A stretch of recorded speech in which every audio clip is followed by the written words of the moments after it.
Discretion is advised.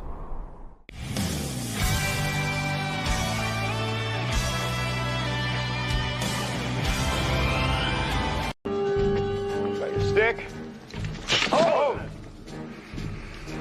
Heat him up! Big apart! Ready! Let's show this prehistoric bitch how we do things downtown. Hello, everyone. Welcome back to Geekin Out. I'm yours truly, the Night by here for the Out of Your Mind Sunday night stream, y'all. And I just hope that whoever owns the rights to that Ghostbusters scene, please, for the love of God, do not copyright, because I love using that clip in the intros of these streams. For like, it's gonna be an intro part of the stream for now on. I love it. I love it. Make it hot. But all right, guys. Let's go introduce the boys today. Dom Prime, Mr. Mark Collectibles. How y'all doing today? How you doing? Yo, I'm good. I'm good. I'm good. Yeah. It's been an expensive week. Yeah. I know May 4th was a downer for most folks, but it was an expensive endeavor.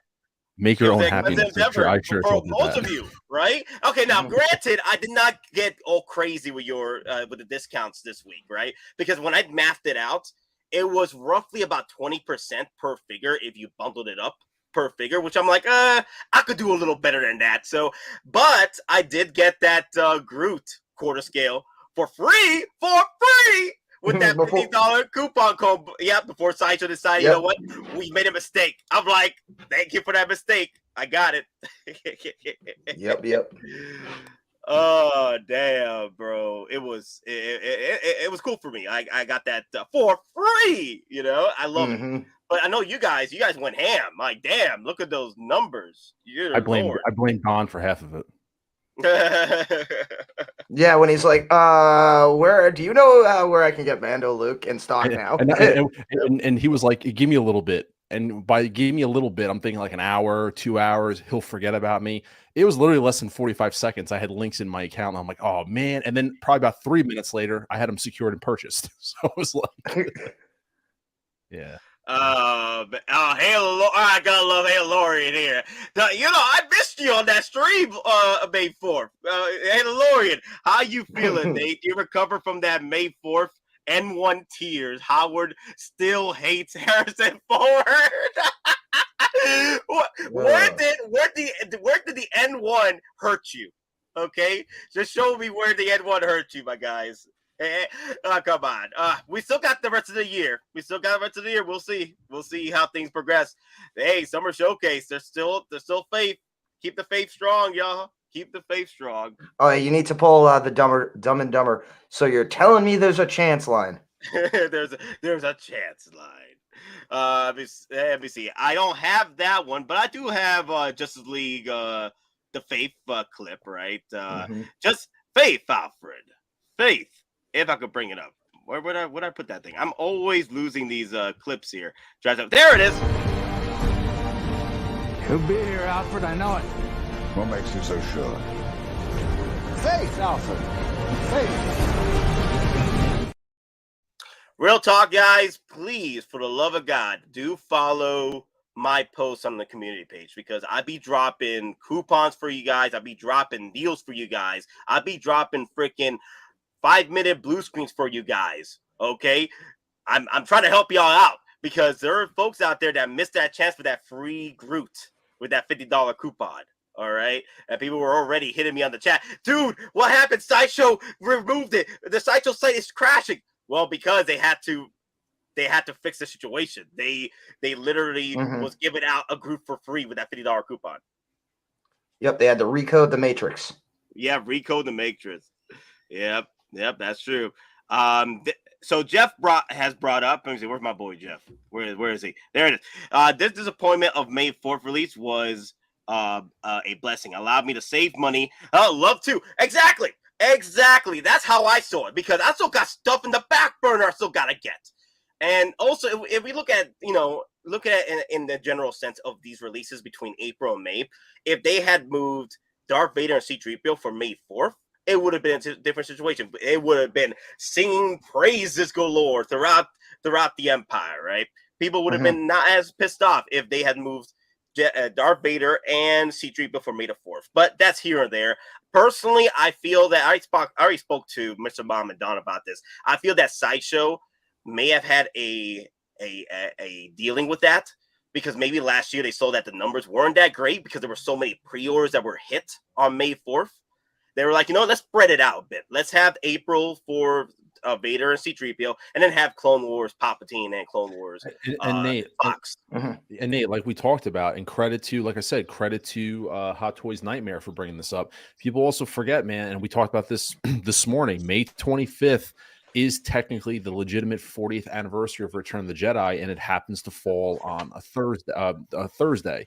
If I'm correct, it's the 25th, and it happens to be on a Thursday. So it's totally possible that there you go, guys, and there's all the the cries throughout the galaxy very well may be silenced at that point. Well, they're never going to be, honestly, but something could come about. So let's wait and see. Like I said, I got a backlog right now, and I made my own happiness this weekend. Make your own happiness, and I sure as heck made mine. So I'm good. Yep. Yo, guys, it is what it is. But again, we just gotta practice patience, and as long as you're a collector, you're enjoying your time, you're having fun, you're in this for the long haul, and I'm here. I'm with you guys on this. I'm here with the long haul as well, trying to get what I can with what I got. Don't get anything. Don't get any getting us excited again, JB. Dear Lord, it's just those are just facts. Those are. I just love the facts. face. I just love the fact. Okay. Yeah, I didn't make those dates up. That is just purely fact right there. So that's anybody. Damn calendar. Calendar. I love for being right. For me, I'm a faith guy. I'm a faith guy, and usually, 9 out of 10 times, faith has rewarded us. Like it has rewarded us. There's those that said this day will never come. What are they to say now? I'm just saying, man. Just keep the faith alive. Just keep the faith alive. Too many people on May 4th got caught on all the. I love that. Oh my God, no! Not like this. Not like this. Oh no! Hey, they were shopping in all the wrong places. So far, comment of the night. Yep. Man, that messed up, bro. That's messed up. Oh, okay. All right. Let me see. We're 8 minutes in already. Okay, cool. So me and Mr. Mom have been talking about this stream for quite a while to try to get it out and out in the running. Hell, I would have loved to talk about more about May 4th and all the releases and all the videos from Sideshow tonight, but I'll move that later to the next week because I've been pushing this stream for another week now. So I'm like, you know what? Let's get this stream out the way and just talk about, sit down and go back down to memory lane, right? Your first hot toys, your first figure, within the 1/6 scale, release and the what have within that scaling. What was your first hot toy? In lack of a better word, what was your first hot toy, or what was your first 1/6 scale figure? And we're gonna go down the list of firsts. It doesn't have to. So we're gonna go down the line. Talk about everything. All these. We talk about a lot of firsts right now. Surprisingly, we remembered everything. So I'm hoping we get done with a lot. So and we'll see what happens. So let's get it started, guys. And as we progress through the questions, everyone post up your comments on the chat, and also post up on the actual comment section when the video, the stream becomes a video. So let's get it started. All right. The first question, and it's pretty much the title of the video or the stream. Your first hot toy. What was your first Hot Toys purchase? I know everyone that's in the chat probably knows this already, but my first Hot Toy purchase was actually pretty much three different things. Okay, so it's kind of like a Pokemon situation. Like the first Pokemon there's 3 different Pokemon categorized as the first Pokemon, the first that was created, the first that was designed, the first that was pretty much a god Pokemon. So it goes into to a damn freaking ice burst situation. But for me, my first hot toy purchase was the 2016 Darth Vader before the Rogue One premiere night. Right at premiere night, bought that thing. And with all the hype train that came off that freaking figure for Darth Vader's Rogue One moment, that hot toy figure sold out that night. My other first hot toy, which was me coming back into the game again, was the Hulkbuster purchase. That was a piece that I needed to get in right in the swing of things. Just the first thing to get my feet wet once again with this collection. And then my first hot toy that actually came to the house was the Empire Strikes Back Boba Fett. And those are pretty much my three first. So there's different categories here and there on how the first goes about when it comes to my collection. So those are my three first. So let's go down the list. And also, I don't regret any of it. I don't regret any of my firsts. Okay, this is that I would not change it for anything because I love this community. I love getting on stream with you guys and talking hot toys, and I wouldn't change it for anything. I love it. Love it. So, Don, what was your first hot toy or your first 1/6 scale figure? Oh, God, I can't remember which one I had first, but I do know my first hot toy was the OG plastic Iron Man Mark V, the suit-up suit. Mm-hmm. And I also got Sideshow, the Wolfpack Trooper from the Clone Wars. Yeah, so yeah, this was, God knows, a long time ago, maybe 10 years at this point. So, yeah. Wow, 10 years ago. Wow, it just drives me insane, the idea that Hot Toys is over 10 years old. I mean, again, and I mean, at that point, I think it was 3 years late to the game, 4 years late to the game, because they started putting out figures, what, in 2009, 2010? Yeah. Wow. That's crazy. Just to think about that. I'm like, I like I said, I started collecting in 2019. It's just to think about they've been in this game, you know. Well, they've been in the game a hell of a lot longer because that's when they started first getting actual licenses. Prior to that, they were doing like military figures. Yeah, I heard about that too. So, wow, damn. Did you and you did manage to get because you know the story, you know, you have to sell it, but then you went back and picked it up again? Well, no, I sold it for some reason, and then when the original Mark, like the diecast Mark V came out, I had it on pre-order. Yeah. Then I got diagnosed, and so I had to, go through whatever, and so I canceled that. And then as soon as I could, I repicked up the Mark V, so it's in my Hall of Honor right there. Nice. So. My first 1/6 scale purchase was in 1993. Oh wow. Wow. My first purchase was pure of curiosity. Didn't know what a hot toy was. Yeah, I'm gonna get into that too as well because at the time when I don't know how I think I remember. I think it was on Facebook at the time in 2016, and there was an ad that popped up, Sideshow, and they had like 1/6 scale figure plastered on the ad with the hot toy logo. I'm like, what is this?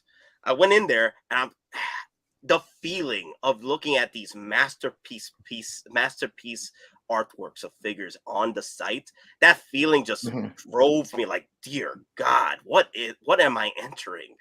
I mean, like, this is like these were crafted by the gods themselves, just these like these highly detailed 1/6 scale figures. Like when you compare it to figures you see, Walmart or Target or Toys R Us, it's like no compare. Beyond compare. I'm like, dear God, and the prices at the time, I was like, dear Lord, would I be able to afford this? And I'm like, at the time, I was like, damn, I was gonna get the Darth Vader 6 scale, and that's it. And then now, things progress. You get better finances here and there, and then you're like, you know what? It's time to level up from Funko Pops. Let's go. Oh God, Pepperidge Farm remembers when you could get a Clone Wars, one of the different clones from anywhere from 99 to the full deluxe set for 130. Ooh, Taylor brought up a good one. The Iron Man from Homecoming was my first. The original one or the reissue? because the original one, man, that's a big story right there. Oh, yeah. That was like no one wanted that piece. And then when it finally sold out, and within like a year or so, that thing was skyrocketing within 4,000. Like it rivaled that of the Hulkbuster in resale prices. It was ridiculous. I got the reissue of it at that time because that was such a cool looking suit. It was just like you couldn't touch that price. I remember. Damn. Some of them are going for like 2,200, 2,300. Yeah, it rivaled the Hulkbuster. It was like yeah. Go ahead. No, I was gonna say I remember when it was like the Mark V. It was that suit, and then I remember the Mark IV Gantry were like the 3 Iron Man suits that were like so stupid priced on eBay. That was like unbelievable to touch. Joe P. Vader Tarkin 2-pack on Big Bad Toy Store. Immediately bought the Ray BB-8 set. You know, that's another piece I wish I did pick up. At least a BB-8. But that Vader Tarkin 2-pack set, that's a great way to get started right there. Because I heard the best Vader from New Hope was in that Tarkin 2-pack. That was the best one. Yep, it is. Yeah. Now, and the funny thing is, I don't know if you noticed during Sideshow's May 4th stream, they actually pulled one out of the warehouse. The Vader Tarkin 2-pack. So we're gonna leave that for next week's stream because there's a lot of talk about that. And I'm disappointed with Sideshow, the fact that they could have done things better, and they have done things better. But we'll talk about that later. Okay. Mr. Mott Collectibles, your first hot toy or your first 1/6 scale figure? Yeah, straightforward. My first hot toy was the summer of 2020. That's when I started collecting. That's why I was surprised. Nate, you and I are about a year apart, I guess you could say, technically, to some extent. It was the Iron Man Mark 43, Age of Ultron. Oh, wow! So what drove you to get that one? Because I know, because most people, I told you the story about that. So I remember that's the one I vividly remember everything about Hot Toys. I was working.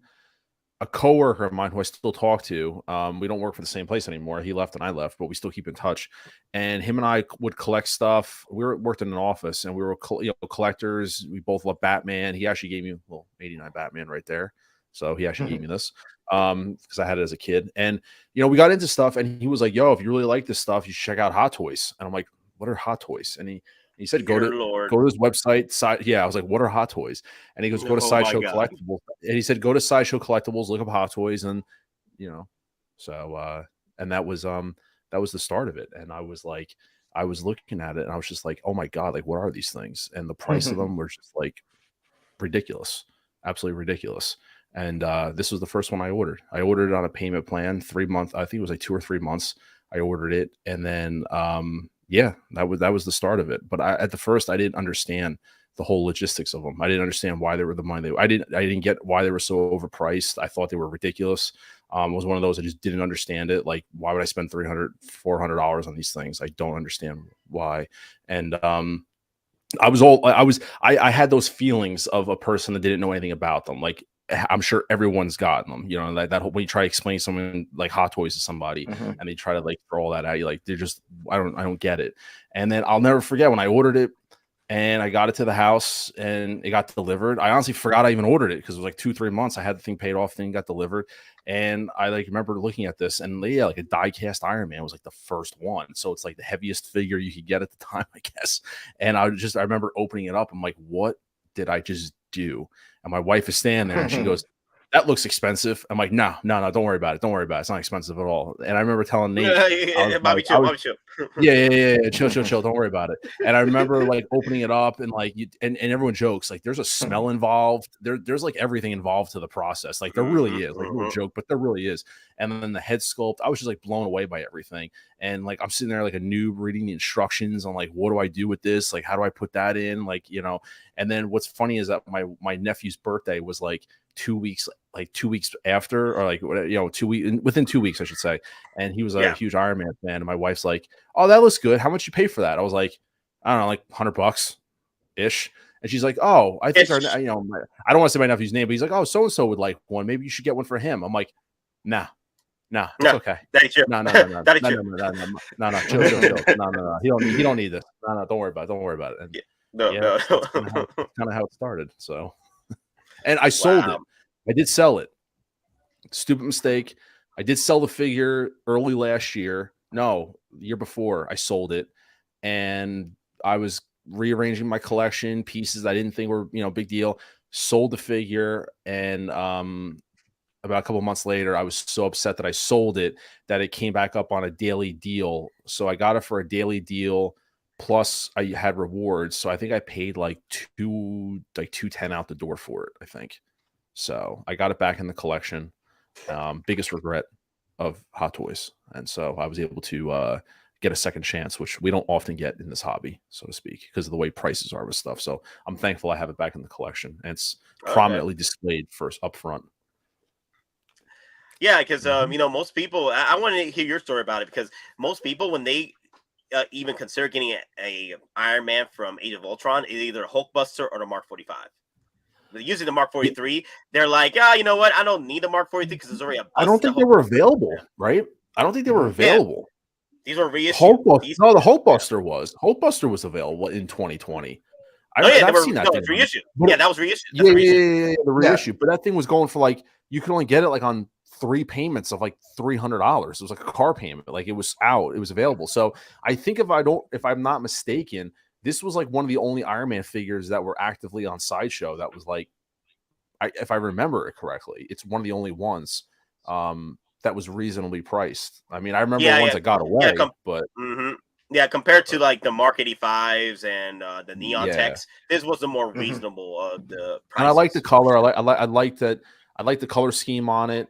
I liked it a lot. And you know what, bro? You know what also convinced me? I'm not gonna lie. I watched the Sideshow unboxing of it. That's what swayed me. They did. Remember when they used to do those unboxings, like the real good ones, like they were like 45 minutes long. Like they don't really do that as much anymore. They do like first looks. I watched the unboxing of this, and that's what really like. All right, I'm buying this one. And that's what it was. Yeah. All right. So let's move on from our first Hot Toys. Let me go through the comments here. I can't remember the year, but my first one was the 2.0 Joker. Now I'm running out of room. Oh God. That's a good question. I'm gonna pop up for you guys in a bit. Wow. Okay. So, just joined. What's up with the Mark 40? Did I miss something? No. We're Megatron. We're talking about our first Hot Toys. That was my first Hot Toy purchase. Yeah. Mine was Rogue One Darth Vader. Don was the Mark 5. And Miss My Collectibles was the Mark 43. Yeah, no, the OG Mark 5. The OG plastic Mark 5. Yeah. Way, like 10 years. Back. Yeah, way back. I need a bigger house. Don't we all?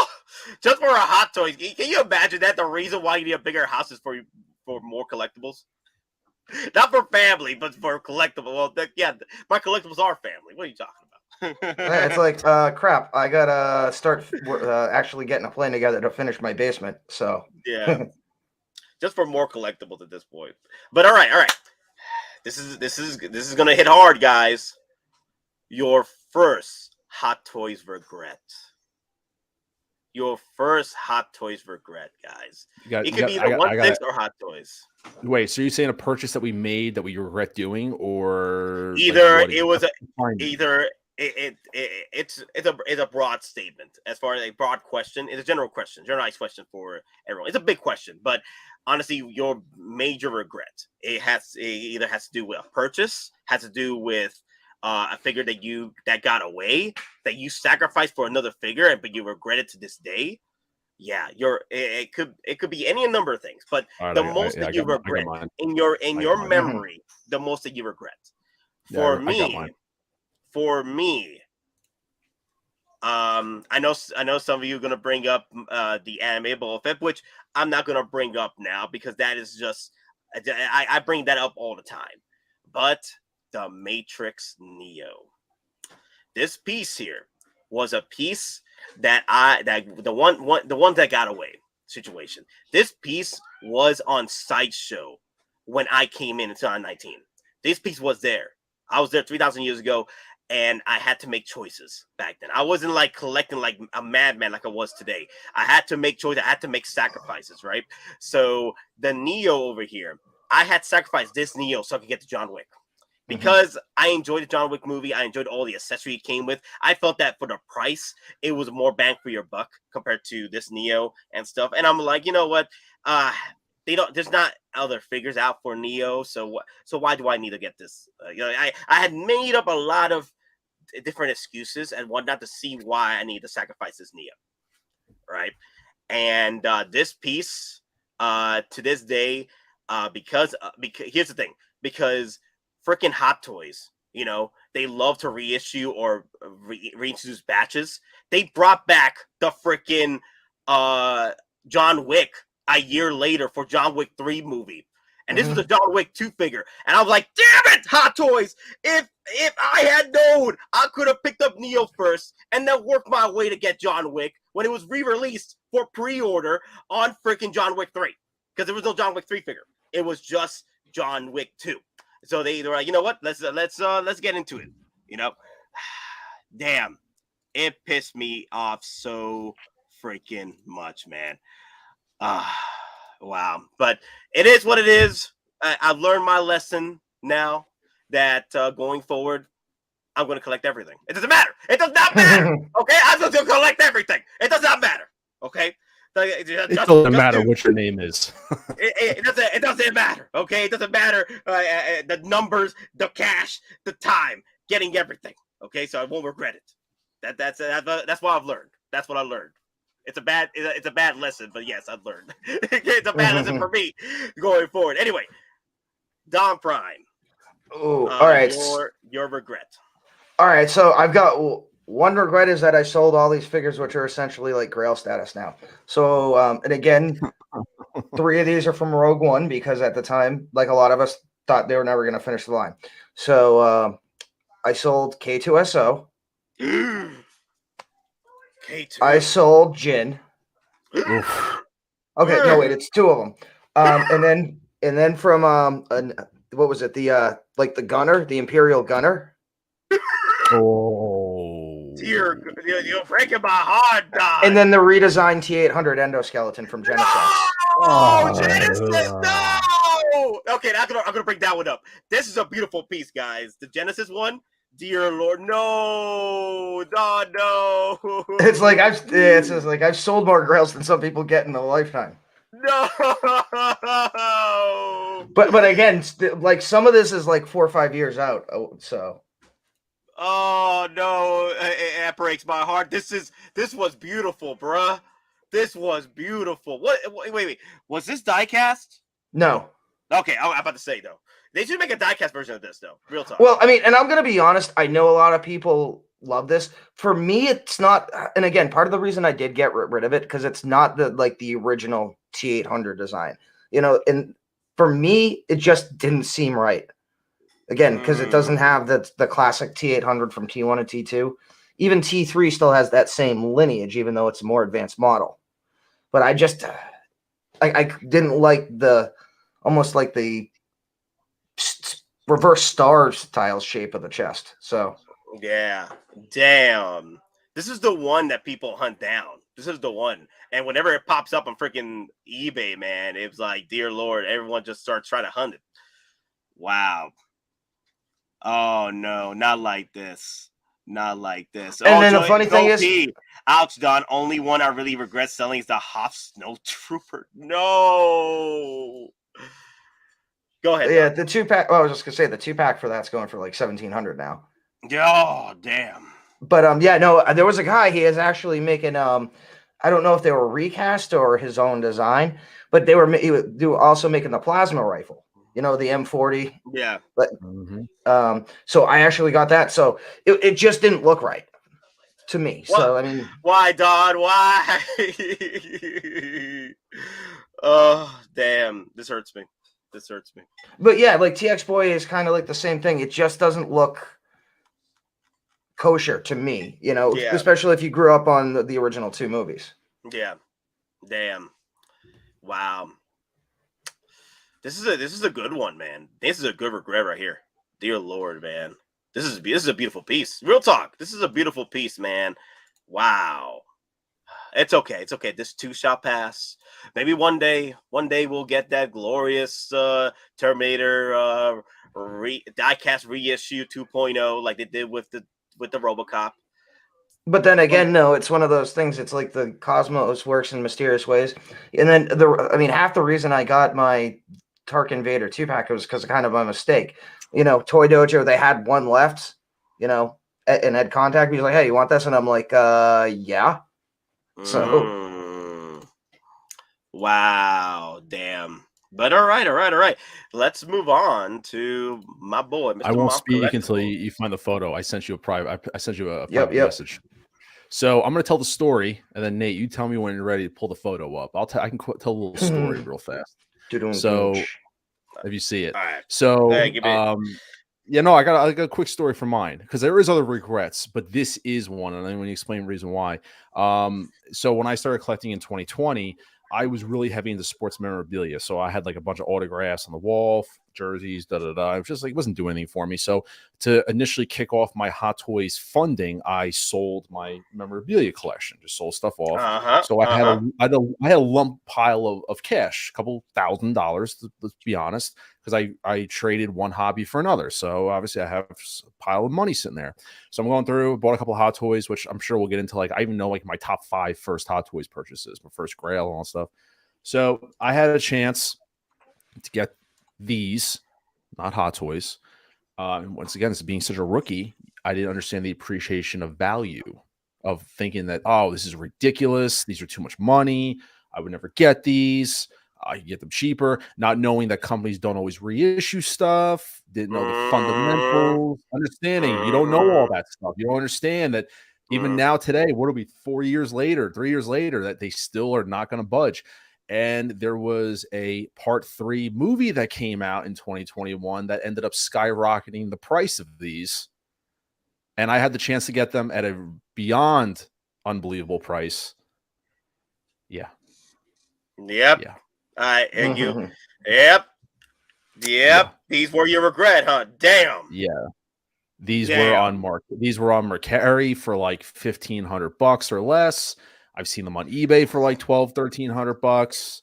I've seen them in the buy and sell trade groups going for cheap. I mean, cheap, $1,000. But to put it into context, like back then, I'm thinking $1,000 for these things. Like I would never spend $1,000, $1,300 on these things. I would drop that money in a heartbeat right now. I mean, like you were saying, I think me and you saw the same post a couple of days ago within the last week. It was the full set. And what was it? Like 1,000, 1,100. It was gone within 5 minutes of it being posted. Yes. And, you know, the death of Harold Ramis, which was in 2014, it still brought that value up because they originally went for like, I think $795 with tax and shipping. And so like the death of Harold Ramis obviously brought them up a little bit, but I really noticed that spike when Afterlife came out, and it was like really kind of perpetuated and brought in a whole new group of Ghostbusters fans. And like not knowing that, like, oh, you know, there's a chance that they'll always reissue these, right? 2.0, they'll do a new one. It's like, no, that's not how it works, really. You know, it's not how they do things. And I'm like, yeah. And I'm talking like I had thousands of dollars of disposable income that, like, if I would have known, I would have dropped easily like the $1,200, $1,300 on these things. Like then, even like ones like just about brand new in box, barely opened. I'm talking, I've seen multiples, and I'm like, nah, I just can't. I don't understand. I never understood. I wasn't educated. I was a Padawan. I didn't understand the ways of collecting. And so, I have other regrets, but the fact that I had the money to drop, like, take my money and no problem. Yeah, this is these regrets, man, are hurting me. This is and then when we saw that warehouse find from like a year ago, when they're like, "Oh, we found one set in the warehouse." Email goes out, and like, yeah, that stuff's just a dagger in my heart, to be honest. Just a dagger. So, TX boy brought up, damn, all these stories makes a mofo want to cry. These are conversations Nate and I literally have in the car driving at like either 6 o'clock in the morning or like 3 o'clock in the afternoon. These are the conversations we have. So we're like, oh, let's just make it a stream, because it's like, you know. But yeah, no, we have to, man, because I know it's been a minute since we actually got a stream where we just discuss about, you know, figures in life versus, you know, the actual subject of the week, you know, with the whole, you know, May 4th events and stuff. Like, it's something to sit down and just talk about, you know. OG fan brought up, I keep track of the Hot Toys on a spreadsheet as I purchase them and how they come into the collection. I think people need to take that into consideration, to keep in their spreadsheet, so you have an idea or either a spreadsheet or an order list. Like Sideshow, you keep track of that too. That's whichever way. Yeah, I mean, we talked about it before, but I have a spreadsheet. So, and it's not just for Hot Toys. Everything in my collection room, I have a setup. I know what it is, when I bought it, when was the production date, what's the MSRP, and like what's the market value now. And I also save all my receipts, in a separate drive. So, I mean, in addition to that, if God forbid anything happens, either you need to go through your homeowner's insurance or you have your own collector policy. I mean, you're going to need that anyway. So just get in the habit of doing that, because you're also going to see your track your spending habits. Mm-hmm. Dean Winchester has brought up, my regret is I sacrificed several figures in order to get some reissued diecast Iron Man figures such as the Mark V. Ooh. I could have gone in Age of Ultron Hulk. No! Oh! I hate when people bring up that figure, man, especially the Ragnarok Hulk. It was in my hands. It was oh God, because I thought that I thought that Disney was gonna do right with Hulk, Marvel, Endgame. I thought they were gonna give it a proper Hulk, but no, they gave us freaking pajamas Hulk, and I'm like, why did I say no to the Ragnarok Hulk just so we could sit down and look at the pajamas Hulk hit daily deals? Damn it. It hurts me. It hurts me, man. Dear God. That was another regret of mine right there. The Ragnarok Hulk. Because every day, that's why I don't want to pick up the Pajamas Hulk. That's one of the reasons why. Because I don't want the Pajamas Hulk be on my display, and all I remember is that I said no to Ragnarok Hulk for you. Can you imagine that? Just buying a figure, right? Buying a figure that is not worth the sacrifice for. And you have it on display, and you're like, you know who I said no for you? You know what I did to say no for you to be in my collection? I can't have that in my life. I can't. Oh, damn. Oh, Mr. My Collectible, you got a question. Go ahead. Okay. Oh, I know, because I was just saying that just brought me up a good deal. So I was going to ask you guys, if you want to just go like a little round table, what was the best? Be a little positive, because we're being very negative about what we lost. What would you guys consider to be what's in your collection right now? What was the best deal you've gotten on a Hot Toy? Something that you got to, and Don, I feel like I know you're going to probably go to. I have something that I think Don would say. You got it only a few months ago. Does it have to be a daily deal? Could be all right. So I'll go as an example. My best deal that I got was you can see him right there. Age of Ultron Hulk. That's like the standard. He's down right there. Yeah. I got him for $300. $300. Wow. Got him from somebody who's selling him from Connecticut on the buy and sell trade group. But the thing was, he had a blemish on his back, like a paint blemish, which I still can't see to this day. But the fact is, the guy put it up, and I was one of those, like I was DMing him within 3 minutes. I was like, "What do you want for it?" He was like, "I'll do 300," and he was like, "Yeah, but the shipping." I was like, "Dude, I'll pay whatever you want for shipping. What do you want? Let's do it right now." So that's still hands down my best deal that I've gotten. I think out of any of my Hot Toys was that one. Okay, Don, go ahead. I'll go last. It's going to be recent one actually, probably within the last 3 months. It's going to be in Captain America, Winter Soldier, Falcon, the OG Falcon. Yeah. Dude, that deserves. I knew you were going to say that one. Winter. This deserves to be on screen. I remember you were ecstatic about that one. I remember. Dude, I paid retail. And even that, the figure, it literally looked like it was taken out of the box once and then put in somebody's closet in a climate control. Thought that you thought you robbed the guy, because you were like, are you sure? Like, I remember you thought that you got away with murder on that one. Exactly. Got away with murder. Is this the one? Yeah, this is the one. Oh, look at that. Yeah, where he actually has the PJ uniform. Yeah, look at that. I love the red in the future, but this is definitely the OG. This is I love the camo look. That's still the best one, dude. You know why I like this one? Because it's literally like his regular suit, And it's like, here's the wings, put them on, and he just took 2 guns and he went at it. Like he wasn't all dialed up in a crazy suit that, you know what I mean? Like then his future iterations were like he had like suits designed around the whole outfit. This literally looks like he was just wearing his combat suit, and they're like, here, put some wings on his back and go get him. Like that. I liked it how it was very like kind of raw and stripped down versus like they built a whole costume around it, like it was all integrated. It was like just very basic looking. I love that look. I'm gonna bring up Proc's comment here. My best deal was when the girl swap. Whoa! Wait, you said deal on Hot Toys, not Hot Girl. Daddy, chill. Damn it, man. I should read these. Dear Lord, Proc. My yard. Wait. All of you. Daddy, chill. What the hell is even that? Get everybody out of my yard. Damn it, Proc. Also, Proc, I sent you a invite if you want to come in. If you got time, I sent you an invite. I haven't talked to you in a minute, darling. Damn. Okay. Damn. This is a good piece, though. Not gonna lie. Wow, this is a good deal, man. Damn, some nice freaking. What was the retail on this? Like 250, 260? Yeah, 250. Yeah. Oh, yeah, I think I paid all together. It was like $275 shipped. Everything. My God. Wow. People selling those things for like 500 right now. Yeah, man. Even though I do like Captain Puerto Rico 3.0, I do want them to release a proper Falcon, like the one he had in the show. That was cool. I wouldn't mind picking that up. That was like the red one. I would like Hot Toys to release that red one during the show. Yeah, Contractor Falcon. Contractor Falcon. Yeah. I wouldn't mind doing that. I wouldn't mind picking up that Falcon. All right. So my deal. All right. I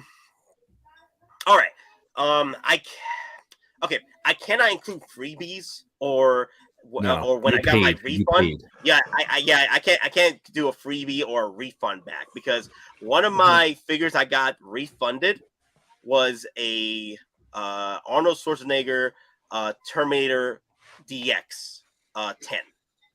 The original, I think it's a DX10, the original one, the leather one, right? That was refunded to me because the seller was doing some type of shady stuff on PayPal. So he pretty much lost his access to funds. So he started refunding money back to people in order to get his money back through it. But the problem was PayPal told me do not send that money back to him or you're going to be caught within the you'll be legally caught into this. I'm like, okay. So that was at that point, it's still a freebie. So I can't really say that's a deal.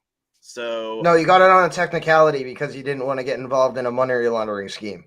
All right, so wait a minute, and I got my freebie I told you about. Remember my double freebie? You remember that story? Yeah, I remember that double freebie from Amazon, right? I got a double freebie. Yeah, I so much of a rookie. I bought before. We're gonna go double freebies. I bought the Mark 85 and the BVS Batman Deluxe off Amazon. Why I did that? Rookie mistake. Why would I buy Hot Toys off Amazon? But what happened was I bought them both at the same time. Yeah. And the guy, for God knows why, it was from like Joe Schmo's comic book shop. He marked them ship and he shipped them out within like a few hours of me buying them. Like literally had them marked and shipped. And my credit card actually ended up thinking it was fraud because it was so much money done at once that they canceled the charges and refunded me back the money. But the guy shipped the figures out already.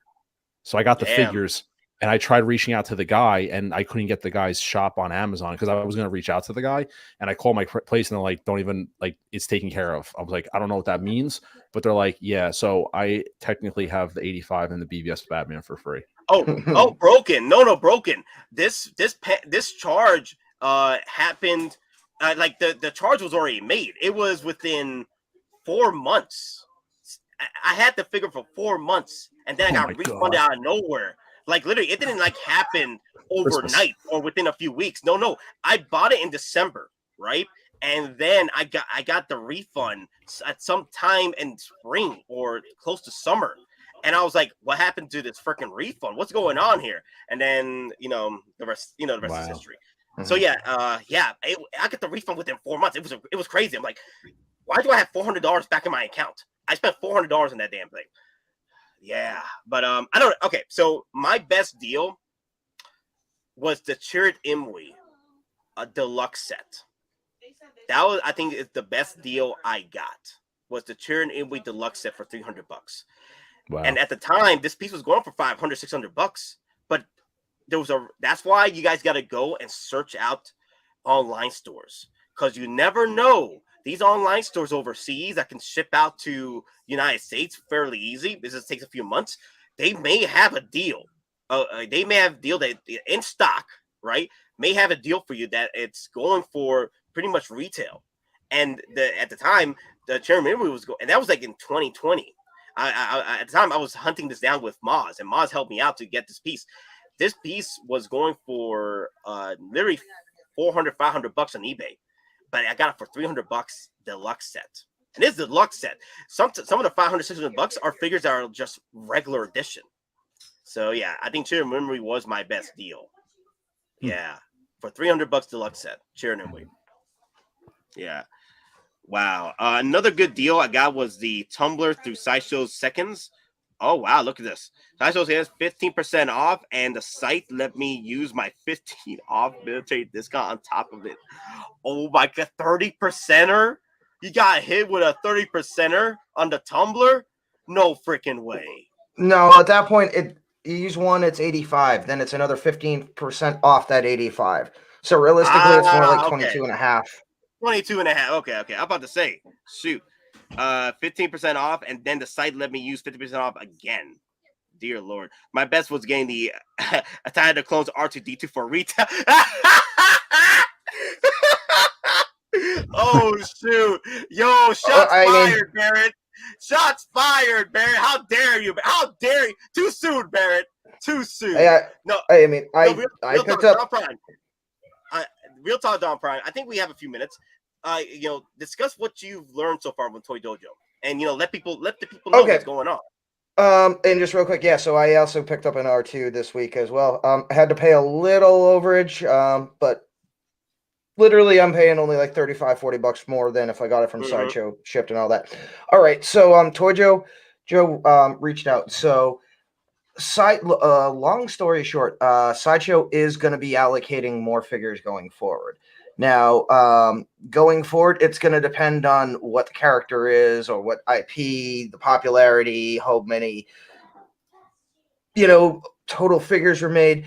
But the long story short is that, and again, it seems like this for a lot of, the smaller stores necessarily, is that they're expecting to get most of what they've ordered, but certain items will be allocated.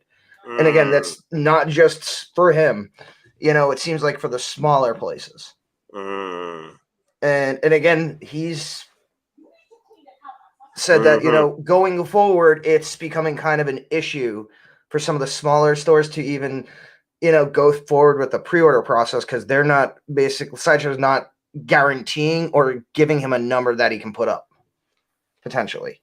Yeah, I'm going through the same situation with Toy Dojo with my Clone Trooper. I bought one from him, but he's not guaranteeing I will be able to get it because of what's going on with these pre-orders, and Sideshow is not buying the excess amount to meet the hype. And unfortunately, guys, going forward, make sure your pre-orders are secured, because at this point, Sideshow ain't playing games. They don't want to be sitting around with another daily deals fiasco. They got to put every new figure that comes out in daily deals. So they don't want the warehouses filled up to the brim. Is it worth it to pass up a figure? And I can attest to this, because the two that I purchased this weekend were ones that I did pass up on, by the way. Is it worth passing up on a figure and hope to save $20? That's really what we're talking about here, $20, $25. You know what I mean? Because you're waiting for something to go blue. Nowadays, Nate, and I think, Don, you guys can attest, for figures right now to go blue screen, there's so many processes that it has to really go through that a lot of these figures aren't even reaching that point anymore. You know what I'm saying? And like, look at R5, Nate. You saw in the messages, like the R5. I had the waitlist conversion for R5 kick over, and I was making dinner for my daughter. I got it, I went in like an hour later. It was gone. I missed out. Yeah, like I put it up in the chat. I had to make a second account to get back on the wait list. But what I mean is that, like, Bruce. My wife did. My wife did. So my wife did. So she doesn't know that until she, why are these Hot Toys coming in her name? I don't know. Yeah. Well, I mean, the the fact is, though, how much are you guys really saving at the end of the day to really play the weight game? Now, if you can't afford it, that's different. If you're stacked up on payments and you have Nate payments, then you can't do it. You don't want to be on Nate payments. You don't want to be Nate payments. You don't want to be on Nate's plan. No, but that's really where I've come to now. You know what I mean? Is like to save $1, like, is it worth it to miss out on the figure that you want? That's all I'll say. Yeah, exactly. Because at like an hour after I posted it in the chat, the R5 set, it was waitlisted. Then I think the next one to go was the Kenobi 501st Clone Trooper. And then once that went waitlist, all 4 SKUs of Kenobi Vader hit waitlist. Damn. So, I mean, at this point, also, you need to watch the patterns, especially if it's a certain show within an IP, like, again, Kenobi. It's like they're falling dominoes. So, wow. I mean, they're also probably not making a hell of a lot of 501st clones from Kenobi, as they normally would with the regular ones. Yeah, I'm on the wait list for a second one, so we'll see what happens. I only got the one for that one, but if does that really, do I really need a second one with that? Well, it looks nice on my display, right? So that's why I'm on the wait list for that one for a second one. I already got my pre-ordered in. But hey, I do.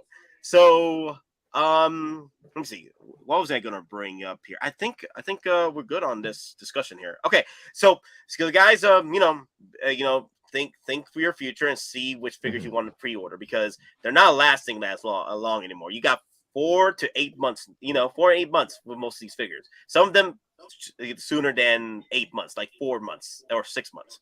But all right, let's move on to our next question here. What was your first FOMO purchase? Fear of missing out purchase. Your first one. I'll tell you this much. This was my first FOMO purchase right here. And people probably be surprised with this one. The Prestige Batman. At the time, the Prestige Batman was up for pre-order for, at this point, a few weeks. Like, it wasn't long. This piece was not long on Sideshow. It was a Hot Toys exclusive, and I thought that possibly this was going to last a bit longer, right? But this started hitting low stocks out of freaking nowhere. And I was like, okay, I was going through my head. I was going through my head process on this. I can't miss out on this piece because I never got the Prestige Edition suit in the game. So this is my opportunity to get the Prestige suit that I never got. So this had to come home, okay? This had to come home. F you, game. F you. All right? F you, Riddler, and your freaking quest, all right? I got the Prestige Batman. Finally. Okay? Dear God. So this was coming home, okay? This was coming home. This was my first FOMO purchase because it popped up on low stock mode out of freaking nowhere. And people were going crazy for this piece. Just trying to find it. But the funny thing is, though, this FOMO did bite me in the ass a little bit because this thing came back on Amazon for like this kind of price. But at the time, it was only in December. It was only for a short while during the holiday season where people were buying this for, lower than retail, a little bit lower than retail. But this piece at the time, after this sold out, was selling for like $500, $600 on eBay. So, but I didn't really get bit in the ass because in Amazon, it was only sold, a little lower than retail, but that's about it.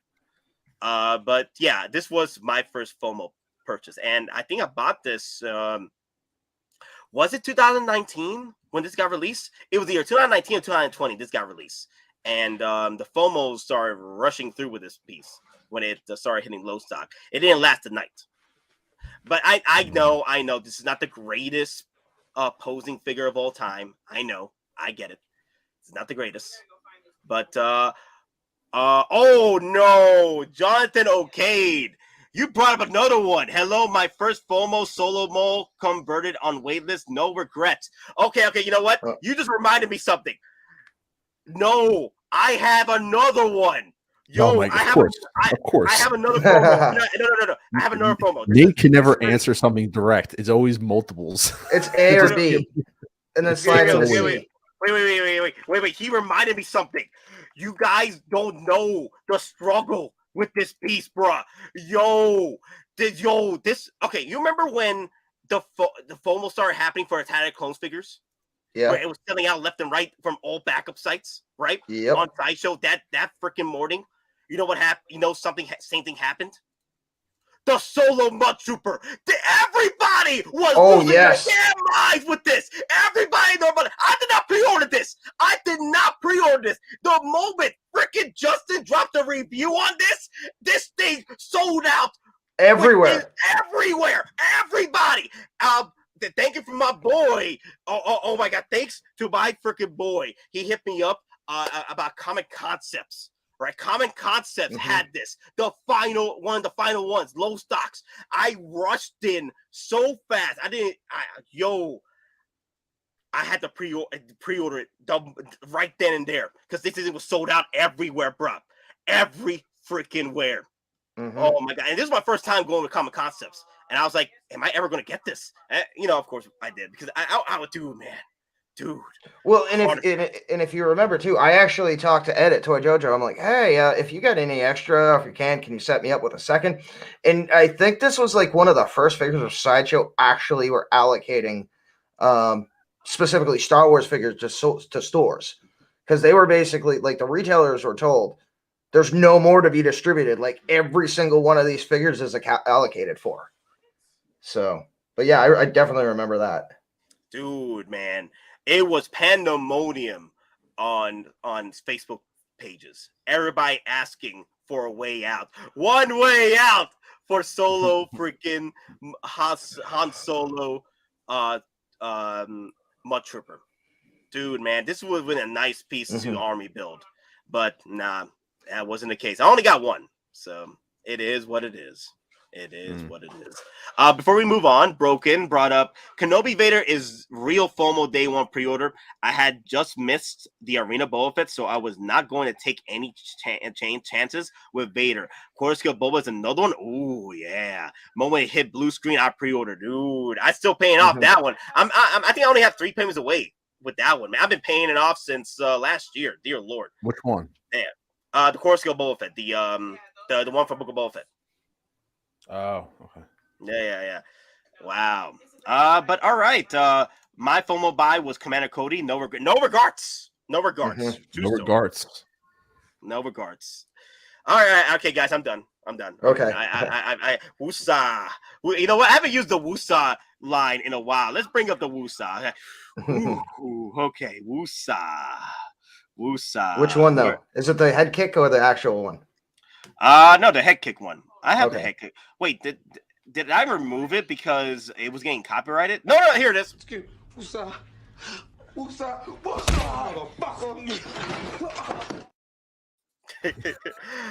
Oh, all right. Don Prime.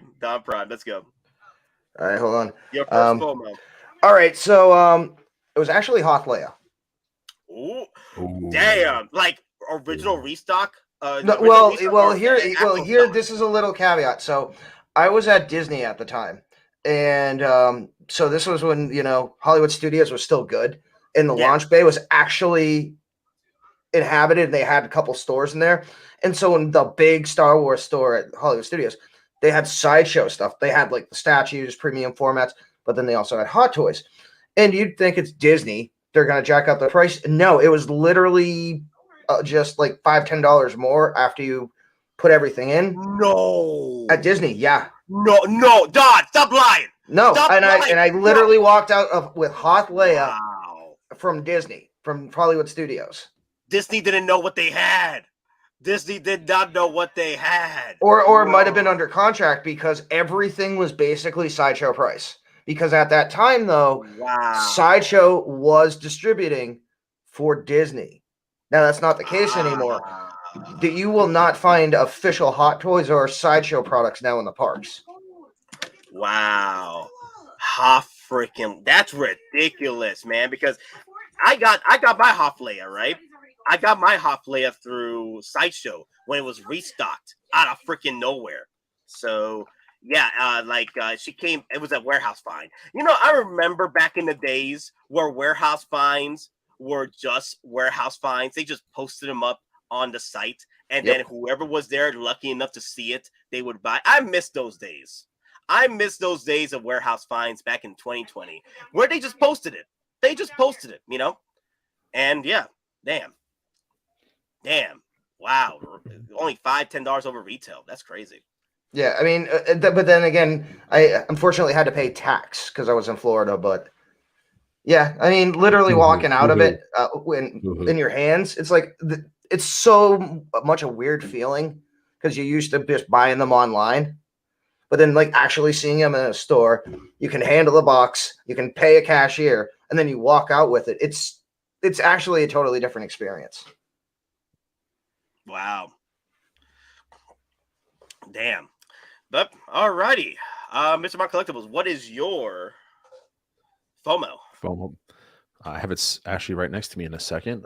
Got this I ordered this figure based out of FOMO. Didn't really know anything about it. Got it at a hype because to be fair, I think it was hyped up by the community. You know, so I ordered it literally with the intention of like, I don't even know what I just ordered, but I was like, I feel like I got to get this thing. And it ends up being one of the figures that I love the most. Nice. Give a round of clap. Yo, join the club. Join the club, man. Yo, my boy. You're my boy. The Boba Fett Club. The Boba Fett Club. Let's make it happen, Captain. Boba Fett.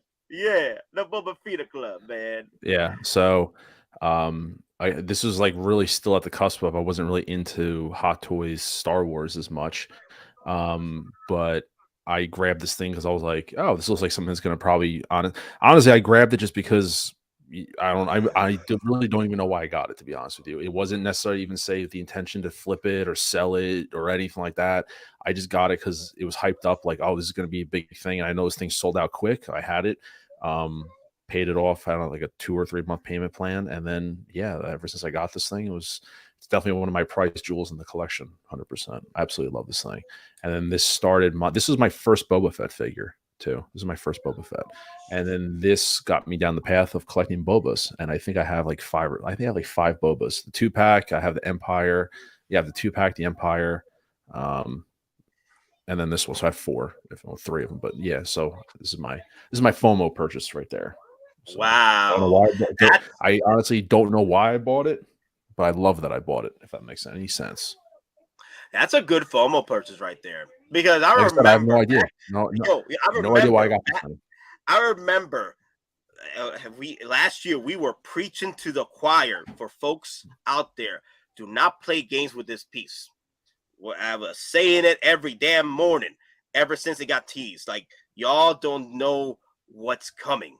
This freaking piece sold out within freaking hours over there at HK. You don't think it's going to happen here in the freaking States? You out of your damn. This is Boba Fett. Boba Fett, guys. Limited pieces Boba Fett's, they don't last. They don't last. They do not last. And that piece right there, it was just a comic book variant. And people thought, oh, they're going to have like plenty of those Boba Fett's. Don't worry. Yeah. Good luck with that. That piece was selling for like $800 in its prime on eBay. Ridiculous, honestly. Damn, $800. Wow. But now if you waited long enough, you are able to pick it up for what, $400, $500 here and there. I see him in the 350, 400 range. That's not bad. Yeah. No, that's like I said, our first whenever you get them, like I said, I don't even know why I got it. It was one of those spontaneous purchases, like, well, everyone's talking about this thing, I might as well just buy it and see what happens. And it was never for the intention of let me get it and sell it for a high price. No, I was always going to keep it, but it's just I don't know why I bought it, but I'm so thankful that I did. Yeah. Damn, that's a good FOMO purchase right there, man. Wow. Damn. Wow. That's a good FOMO purchase. Okay. Don Prime, do you have a question before I move on or to another your first questions? All right. So I know Mr. Mom dropped the first question earlier. I was going to ask you if you have a first question. All right. So, what was your first QC issue, or what's your first figure nightmare? Damn, your first QC issue. Okay, so everyone knows mine, but I'm not going to get into it right now. Let's move on. Don Prime, what was your first QC issue? Oh, God, I can't even remember at this point. I think you it was gotta a ask, couple you of. ask the question. You gotta answer. No, I think I had the Sideshow Commander, Clone Commander Wolf from the Wolf Yeah. Pack Battalion. I Yeah. think I had to send that back like 3 times because like Wow. the paint on the helmet wasn't right, or it didn't include parts, or like parts were snapped off. So it was almost like you with your Midas. It's just like every single thing you're looking for because it was already there. The same issue is there, but now there's a new issue. So you got to literally keep playing back and forth until hot potato. Exactly, until you finally find something that's acceptable. So, yeah. Okay, I'll bring up mine because CSI Grissom, spoiler alert, Nate's was Iron Man Mark 47, the reissue. Dude, What happened with this? I don't know. I don't know the story. You don't know the story? Oh dear God! Oh God! Okay, I got to bring up this Mark 47 crap. Grab I some have the figure. popcorn, and you shall hit I have the figure. of What's the Cliff God. Notes version? Yo! It was the Hot Toys reissue of this. Yeah, piece, I have not it. the original one. Yeah. I have the original. Dude, everything that would go wrong with an Iron Man figure went wrong with this piece. Everything. Parts were freaking falling off it. The glue wasn't lasting. Hell, I was getting cum stains all over this damn freaking piece. Everywhere was cum stains. It was marked up galore. Dear God, like someone had fun with this damn piece before they send it to Sideshow. And it was not 1, not 2, not 3, not 4, not 5, not 6, but 7 freaking times I had to send this damn back before I finally got a Mark 47, right? With just a black zit. I regret asking this question. Black dot on the abs. Okay? Yeah. I know where it is on the abs. You know where the center abs are? And right above the crotch area? That's where the black dot is right now. That's the only issue I have with this piece right now. And I'm like, you know what? I'll take this. I'll take this. I'm getting tired of sending it back. But hey, again, Sideshow, thank you for going through this process with me. Because not many people will go through 7 freaking times with this piece. Not many people. Not many companies will do this 7 freaking times. I mean, they must have known how bad this thing was, QC issue wise, to even consider sending this to me freaking 7 times. 7 times, 7 times, and props if you get that reference. Oh my God, man. That's why I go with Sideshow most of the time with my purchases, because they will take care of you. They will. Either if you got to get a piece that's missing, and if they can't supply the piece, they'll refund you if you feel that way. So, in the words of Big Dog Pow 1, woo! So all right, I got that on my way. My blood pressure is rising. My sweats are going through. Thank you for that damn question, Don Prime. Mm-hmm. All right, Mr. My Collectibles, what is your QC worst QC issue nightmare? All right, so this NR Joker that I have is a total nightmare. So everything. Wait, real talk? Wait.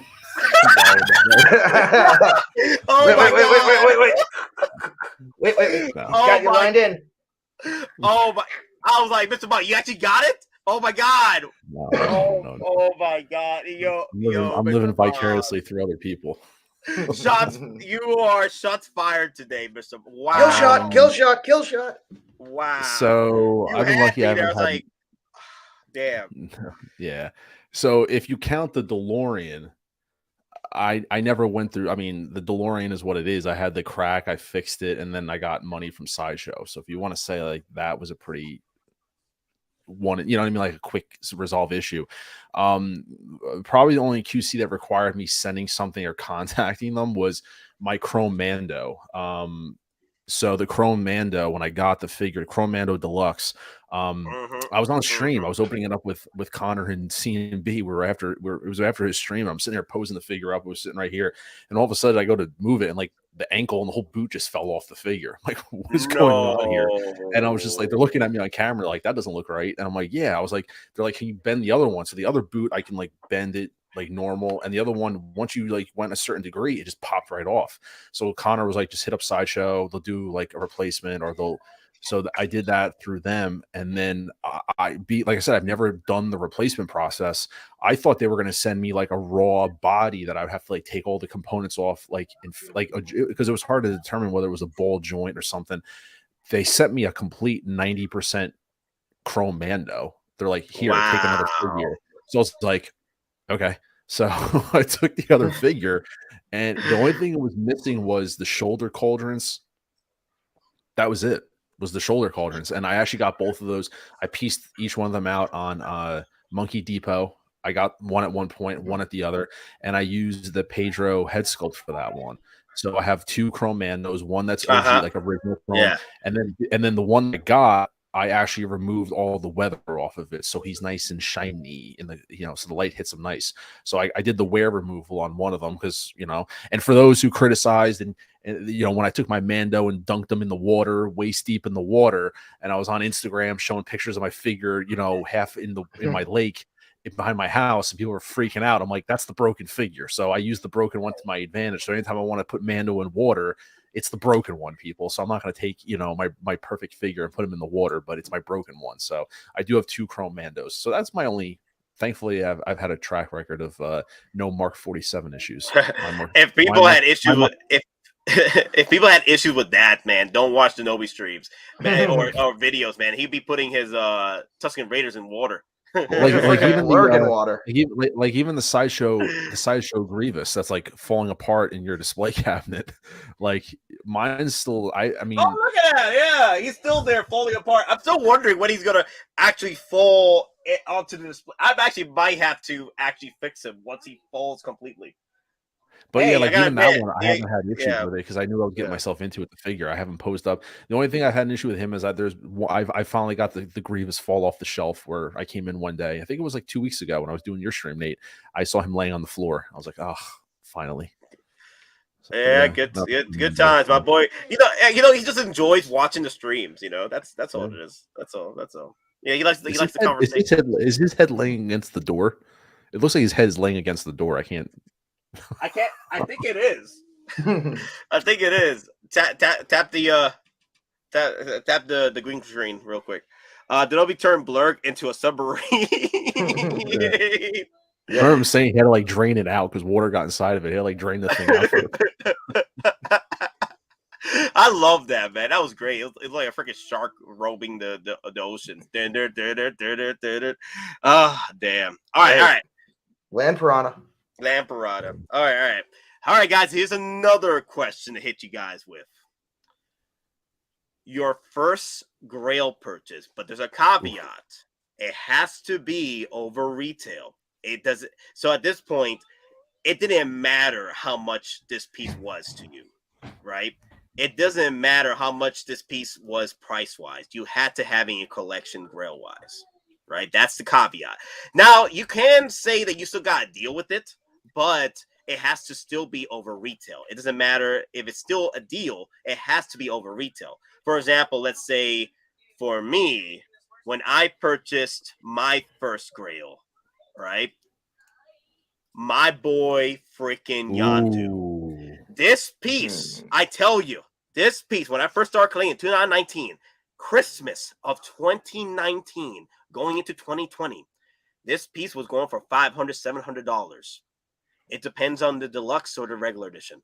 I sold this piece for $450, something like that, on eBay. And I was like, you know what? Let me play the game. Let me have fun. I sent an offer. This thing was still sitting there on Christmas. That's why I tell you guys, if you're looking for deals, you're looking forward to play around with the offers game, try to do it during the holiday season because These collectors are selling it, or these eBay sellers, they want a quick buck in order to pay off maybe a Christmas present, or pay off some tickets to a concert or whatever, for presents, right? This piece I sold for $450. I worked them down to $325. Ooh. Oh my god. $325 for Yondu. And this is a $251 piece from Sideshow. Wow. I worked them down to $325. It's still a deal compared to what it was resale wise at the time, but it was not retail. I still spent the money to try to get this piece. But hey, I'm gonna still, give it the old college try and get the price I want, right? And this one right here, $325, wasn't that bad for me. Wasn't that? And I do agree, Chuck G. This is without doubt the best perfect head sculpt of all time, up there within the top fives. That's with Arnold Schwarzenegger. There's I feel right now Mark 85 Battle Damage is really good. No, real talk. Jack 89 Joker. The 89 Joker. Yep. Like those are my top 5. 89 Joker, him. They're easily in that top 5. Easily. Yeah. I think Tomohiro Morrison, without a doubt, is right now as well, because there's so much practice that Sideshow just Hot Toys puts in with that piece. It's crazy. Yeah, I agree. Haggle, thy name is Nate. Daddy chill. Anime Bullfin Mike Grail lost every eBay auction for 2 years. Got it for less than I wanted to pay, so it was a deal, but still over twice the retail. Damn. But hey, OG fan, you got it. Like, no matter what, that was coming home, right? That was coming home. That was me for Yondu. Like, I know I paid a 100. What was that? 251. Like, little over 50, 75 bucks. Yeah, 75 bucks, Yeah. right? To get this in, which is fine for me. But yeah, it was Yondu. But all right, Don Prime, what was yours? So the one I have in my collection is probably going to be, and I think it might be the only one that I actually paid over retail for, AOU Hulk, Age of Ultron Hulk. Wow. Okay, so this Age of Ultron Hulk was not the one you bought for retail. You had to go and purchase it. After exactly. Now going forward, though, when it finally comes in, it would be my Attack of the Clones R2, because. Yeah, I mean, I fully paid for, shipped. I got it for $348. So again, from Sideshow, with that price, you're looking at $300 shipped to me. So, I paid a $40 late tax for not pre-ordering it. Mm-hmm. That's not too bad, because since I ordered it on the 4th, it's already gone up another 20% if you can find it. Oh, wow. Wow. Because I think a lot of people are anticipating an R2 being dropped on May 4th to go along with Goldenrod. Damn.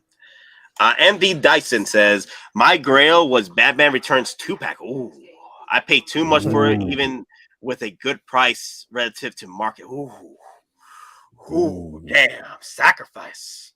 I smell sacrifice in the air, my guys. But that 92 Batman is, I love that one. Chef kiss. All right, Mr. My Collectibles, your first grail. First grail was my 5th hot toy I ever purchased off eBay. Complete minus the brown shipper. I paid $350 at the time, which was in 2020. And he's in my hands right now. I thought it'd be a little show and tell action. It would be show and tell. Hey, look at that. Wow. Still beautiful. Still a beautiful piece. Mm-hmm. Nice. Damn. So $350 I thought was, good for what it was. I did do some research to find out. Obviously, if I would have known better, I would never have bought it off eBay. I would have went through the buy and sell, the trade groups, just because I like to support the community where, and get it from another collector. eBay's, you never know off eBay. But got it complete. It was $350 because the back plate, it's hard to see if my camera won't focus, but the back plate isn't exactly smooth. There was something wrong with the eyes where I don't think it had the stick. You had to manually change the rolling system. You have to do them individually. But yeah, so this is my Had to have it. This is my 5th figure I ever bought, which happened to be my first Grail. So I had this one. I had to be in the collection when I started collecting Hot Toys. Yep. Wow. That's great. That's never thought that I would need these Grails. And there's another reason why Hot Toys still surprises us, because honestly, looking at this figure in hand, one would think, how could they improve on that? And they very well did with the new 89 Batman, which I did order, so I have that one as well coming. But you never think, like, how could they make something? Because this is really damn near a perfect Batman figure. But they found ways to do minor improvements on it to make it even better. So I'm excited for it. Damn. Wow. So the only regret with that piece was that you wish you had purchased it through collector versus on eBay. I mean, luckily I didn't get screwed off eBay, but with eBay, taxes, shipping, I feel like I probably, if I would have known better going through the buy and sell trade groups, I probably would have got it for a better deal. But it is what it is, man. I don't really regret it. I can't argue and say how much money would I really have saved. You know what I mean? Because the 350 was like out the door with like shipping and everything. So how much would I really have saved if I went through the buy and sell trade groups back then? But yeah, I mean, that's the only thing I probably say is I probably would have done more research. I probably would have got it for a cheaper deal, but what are we talking? Like an extra $20. So it is what it is. Okay. No, I got you. Wow. All right. All right, guys. We're gonna get a little tricky here. Your first waitlist conversion. Can you remember that? Your first waitlist conversion. No. Yes, I can. Your first and Professor in the house. My first Grail was the DX05 Indiana Jones, brand new sealed. Shortly after I started collecting 2014. Damn, that's a Grail. That's a Grail. Look, damn, that's wow. Damn. I know we have other Grails, but damn, that's a Grail. That's a Grail. That's a beautiful one. Wow. Okay, damn. Wow. Yondu's a great. Oh yeah, of course. He had to come home. But all right. Your first waitlist conversion. You know what? Because Mr. Michael Bush just sent me something real quick, and it is on the thumbnail. I'm really surprised about this. I did tell you about this one. I don't know. It's ironic. Real talk. You did. Yeah. All right. I could just go first. Really. So this wait conversion converted within 24 hours of when I started. Like when I went on the wait list, it was literally less than 24 hours, and I bought it at retail. This is my very first one. So you could put if you found a picture, you could put it up. Yep, Justice League Superman. So when did you click on this wait list? When did it was this right immediately after it sold out? It must have been because so this is another question I was going to ask you, Nate, if you remember. I remember my first 5 Hot Toys I purchased, my top 5. It was the Mark 43. It was John Wick. Superman. PS4 Spider-Man, and then the Batman 89. So I was eyeing him up. So it was between him and John Wick, and I bought John Wick first. And when I went back to look at him, he had gone waitlist, and I must have bought all 5 within the course of maybe a month. I'm trying to remember. It was a couple of years, probably about a month, that June, July area. And he went waitlist. I remember I was like, oh, Superman, and then he went waitlisted. So I jumped on the wait list. I didn't know anything about it. And then I got the email conversion like literally within 24 hours saying, hey, one's open. You have until this time. And I just paid. It was like $2, whatever the price was. I just paid retail for it. And yeah, people were hunting this down when it first got hit with the wait list. Because at the time, people were mad with Justice League. So they were like, why do I need Henry Cavill Justice League Superman? And here we are when it finally hits waitlist. Everyone loves losing their damn minds. I want one. Now you want one because it's waitlisted and it's rare. Ooh. So, yeah. This was a pre-order for me. This was one of my pre-orders. This was definitely a yes. I can't remember if this was a day one pre-order. I don't remember this was a day one pre-order for me. But this piece, though, was a piece that I needed in my collection. So it did end up in my Justice League collection. Yeah, he was the first Justice League. He was the start of my Justice League. He was the first one. Because when I started collecting, I could have had Justice League Batman. He gone. I could have had Justice League was phasing out. Yeah. Because I remember there were certain collections that were phasing out. Like, remember you and I talked, Nate, because I was like, yo, what was around? Remember, like, Return of the Jedi was phasing. Like, I could have had Return of the Jedi Luke. I could have had the Emperor. But like I wasn't into Star Wars like I am now. So like those are regrets, but the Ghostbusters is my number one regret. But like Justice League was phasing out and I didn't understand the whole weights, like how much time things had left. And like I said, it was tossed up between him and John Wick. And I got John Wick because I was really into that. So I got him with the intention of going back to get Superman, but he had sold out and then I jumped on that wait list. Yeah, Doc Gambino, we're talking. Yeah, we're talking about waitlist conversions, and some of our first waitlist conversions happened a couple of years ago when this was sold out. So this was 2020. That's why we're going. That's why we're going back. We're going back memory lane. Oh, all right. So I think I remember mine. So stick around, friends, and let me tell you an old story. Dear Lord, the Space Trooper. Wait! Oh my God, that was the a waitlist Space conversion. Trooper. I think so. The Space Trooper, because I think it was exclusive too. Wow, the Space. Oh my God, the Space Trooper. Wow, I know about this piece, but I didn't even know they were doing waitlists back then.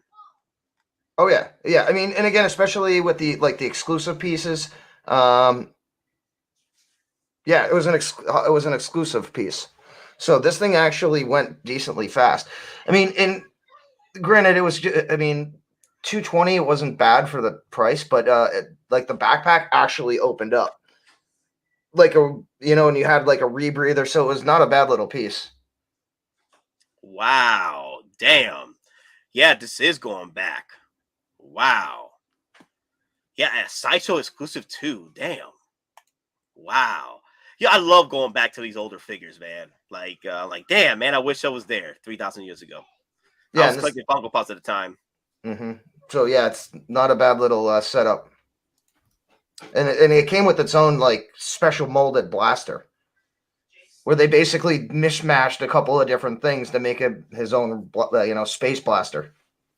Damn. OG fan. My first waitlist was the Attack of Clones. Really? Wow, that recent. Wow. I kept hitting. I kept hearing "don't pre-order," and everyone was paying less for figures I paid full price for. So I thought I can wait. Nope, I can't ever again. Damn. The times are changing. Times are changing, guys. It is not what it used to be with Sideshow now. They're not pounding up figures for the warehouse storage. They need the space now. So these figures, nah. Damn. Mm-hmm. Like as Vulture would say, the world's changing. It's time we change too. Damn. But all right. Okay. Okay. My first waitlist conversion. All right. Where is it? There it is. Okay. So one of these two was my waitlist conversion. One of these happened first because at the time it was the Mark 7 exclusive special edition hologram, right? And the Toy Fair exclusive Scar Spider. Both these figures went waitlist the same night. Spider-Man Scarlet Spider suit got released for pre-order that night. It got waitlisted. It was within 18 hours. It wasn't even 24 hours. The fastest one that went waitlist was Don probably loves to bring it up all the time, was the Batman from Suicide Squad. Was the fastest to hit waitlist. Compared to the Spider-Man Scarlet Spider and the Boba Fett Arena. This piece right here, bruh, I have never felt so much regret when I did not make this purchase then. Like it hurt me. And then I got hit with a double whammy with the Mark 7 special edition hologram. Got hit too on the wait list. So I had joined both wait lists, right? I did pre-order the Mark 7 because I got scared. I'm like, okay.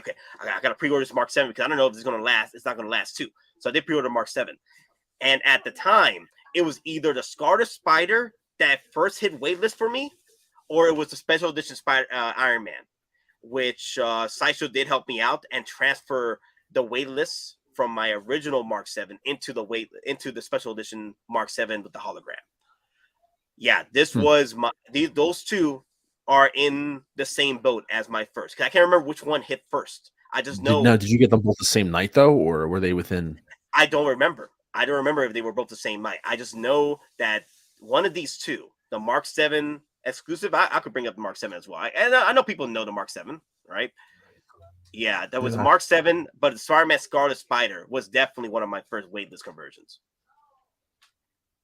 Yeah, this is one I remember seeing this one too, and this is a nice one. I like this one a lot. Yeah, man, this was good. This was good, man. That one went fast too. Yeah, this was okay, and then the special edition. Actually, no, I got the dates here. Okay. I was gonna say, could you go to your Sideshow account? Oh, I do. I do. Okay, I got it right here. Okay, it was actually the Mark 7. So it was June 21st for the Mark 7 waitlist conversion, and then Scarlet Spider 2020? hit 7 days after. Wow. Yeah. So my first waitlist conversion was the Mark 7 special edition. Wow. Yeah. So yeah, it was only 7 days. So this one was the first one at June 21st, and then 7 days later was the waitlist conversion for my Scarlet Spider on the 28th. Wow. That's cool. And as I'm talking about the hologram, that's the hologram I'm talking about. It was the escape pod situation here. The Mark 7 pod hologram. Still in everyone's top 3 favorite suits, arguably everyone's favorite suit. Well, I mean, the exclusive that actually sold out 9 months prior to release. That might be the actual fastest, like, general release figure ever to sell out. Well, that SKU, as Denobi would say, because it came with the hologram. But I mean, literally 9 months, it was sold out. Damn! Wow. Yeah, this one and the Scarlet Spider sold out that same night, and Scarlet Spider was just put up for pre-order that night for Toy Fair exclusives. Yeah, that's crazy. Damn, that hurt me so much. Oh man, but hey, the waitlist conversions happened. So those were my first waitlist conversions. I think everyone hit their waitlist conversions, right? Okay, all right. Now let's see if people can remember this one. All right, what was your first day one pre-order? Got it. Your first day one pre-order. It doesn't even matter. Nope, it doesn't even matter about getting the deal. Like, no, I remember because it's actually my longest pre-order that I had to sit. How many times it got delayed? I told you this story too. I can go first if Don doesn't remember his. Needs some. I do not. I can't remember. Go ahead. Mine is the Tony Stark mech test. That was the very first pre-order. Nice. I remember watching like the what was it? Was it a summer showcase? Is that what it was? They were showing off, like, I was watching the Sideshow thing, and then when that one went up, I literally was like, once again, oh, I'm pre-ordering this thing. I want it. So I pre-ordered that thing. And that was also my longest active pre-order because of how many times it got delayed. So, and I had that thing paid off, like everybody else. But yeah, that was my first one, was the Tony Stark mech test. Wow. The Tony Stark mech test. Wow. Shoot. Yep. Damn. I got the Mark 7 special edition with reward points and got the Mark 85 Battle Damage special edition with points. Looks like we're getting Wanda, Vision, Scarlet Witch in the next week or two. And I've been hearing about that too. I heard about that too. I think we might be finally seeing that opportunity. All right. Oh, I think I remember. It's not Hot Toys though. It's not hot. Okay, go ahead. It's not hot. All right. So again, remember there was a store called Toys R Us way back in the day. Pepperidge Farm remembers. So at the time they started to. What is the store you speak of? Exactly, it was a toy store with a giraffe as a mascot. But they, you don't say. Again, 2011, 2012, Transformers, the Masterpiece line, which is mainly done by Takara, they started to do American versions. So the big one was called MP10, Optimus Prime. So that literally was like, you know how some of these like chase figures are. Now imagine trying to go on like the Toys R Us website for the entire world trying to get this variant of a figure. But yeah, so that's the first one I remember. And then I remember physically driving to stores because, you know, you have your like your scoot checkers and all that other stuff. So, and you'd literally try to be the first person in there. And if they had one, you would literally grab it. And if they had another one, you'd grab it because you knew like 10 other people who were looking for it. And you know, you just get them to pay your gas. Get them to pay your gas.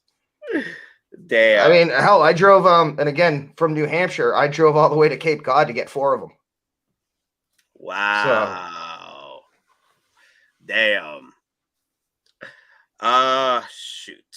Let me see. All right, guys, are you ready for mine? This is actually 2 figures. I ended up pre-ordering the same. Hey, Nate. Nate texting Vader. I was actually got a waitlist conversion. I was looking at it. I was like, wait a minute, do I need this? Nah. And that's the funny thing. We were just talking about waitlist conversion. I just got hit with a waitlist conversion. That's what I was looking at. Got hit with a waitlist conversion. What is this? I don't need it. I can get it for cheaper later. All right. Are y'all ready for this one? All right. And you know what? Peyton actually called it. I did not purchase the Empire Strikes Back Vader. At the time, I did not purchase it. You know why? Because Return of Jedi Darth Vader was around the corner in the next few years. I could wait, right? And also, I made the purchase of the quarter scale Darth Vader from Return of Jedi. So do I really need another Vader in my collection? Do I really need Empire Strikes Back Vader? And it sold out. At the time, it was going for like $400, $500 on eBay for a few months, right? But then May 4th hit in 2020. And damn, the 20th anniversary box set of Vader hit. When Hot Toys sprinkled the 20th anniversary box set, I was like, okay, Hot Toys. I had people literally make fun of me because the reason why I purchased the Vader from Empire Strikes Back, because I got dangled with the keys of 20th anniversary. I'm sorry, guys. I love 20th anniversary box sets. I'm that kind of guy. Okay, I'm sorry. Okay, so it's my money. I do whatever I want with it. So this was my first day 1 pre-order on May 4th, in 2020, and then there's another one that day, the Boba Fett repaint, the Kenner repaint, the OG Kenner repaint. Yeah, that's the other one that I pre-ordered that day. So I day 1 pre-ordered 2 figures that day. And it was the 20th anniversaries of the box sets. Yeah. Now I did not get the deluxe version Boba Fett. That was the other one that was 20th anniversary box set because I already had the Empire Strikes Back Boba Fett already deluxe set. So I didn't really need to repurchase it again. But yeah. But then I started this rabbit hole of collecting more Vaders. So I kept buying more Vaders. So I was like, damn, I'm army building Vaders now. And then I was army building Boba Fett's, and then it went on and on. And then you army build everything. Yeah. And I army build everything. Dear God. Yeah. After getting all the Attack of the Clones anniversary lines, I'm a sucker for fancy cardboard. Yeah, you know, you feel me. You feel me, you know, but you feel me, okay? You feel me. Yeah, that's how I feel now, you know. But yeah, this was my my day 1 pre-order. Yeah, damn, the Empire Strikes Back Vader. I love the base too. It's beautiful. I have that okay. What was your first purchase that made a figure go sell out that night? That you were part of the sellout that night? That's a tough one because it has to be that day, that night. It went up for pre-order, and you were part of the FOMO crowd. I don't think I was on anything. Boba Fett Arena? I have no idea. I don't think so. Yeah, you were. Yeah, you were. I mean, I can count Boba Fett too. Yeah, but I don't know when I ordered it. I ordered it when it first came out. I ordered that figure day 1, but I don't know if it sold out that same day. It did. It did. Boba Fett, Fina. Yeah, you're right. It sold out in like 3 hours. Oh, Yeah. then there you go. Then it was all right. Then it was Boba Fett. Yep. It was Boba Same Fett here. Arena. Yeah, Boba Fett Fina. Arena. Yeah, Boba Fina. Yep. Now now I was hoping that you probably guys had another one, but all right. This one was my first one I was a part of. My first pre-order purchase that I was part of the gang.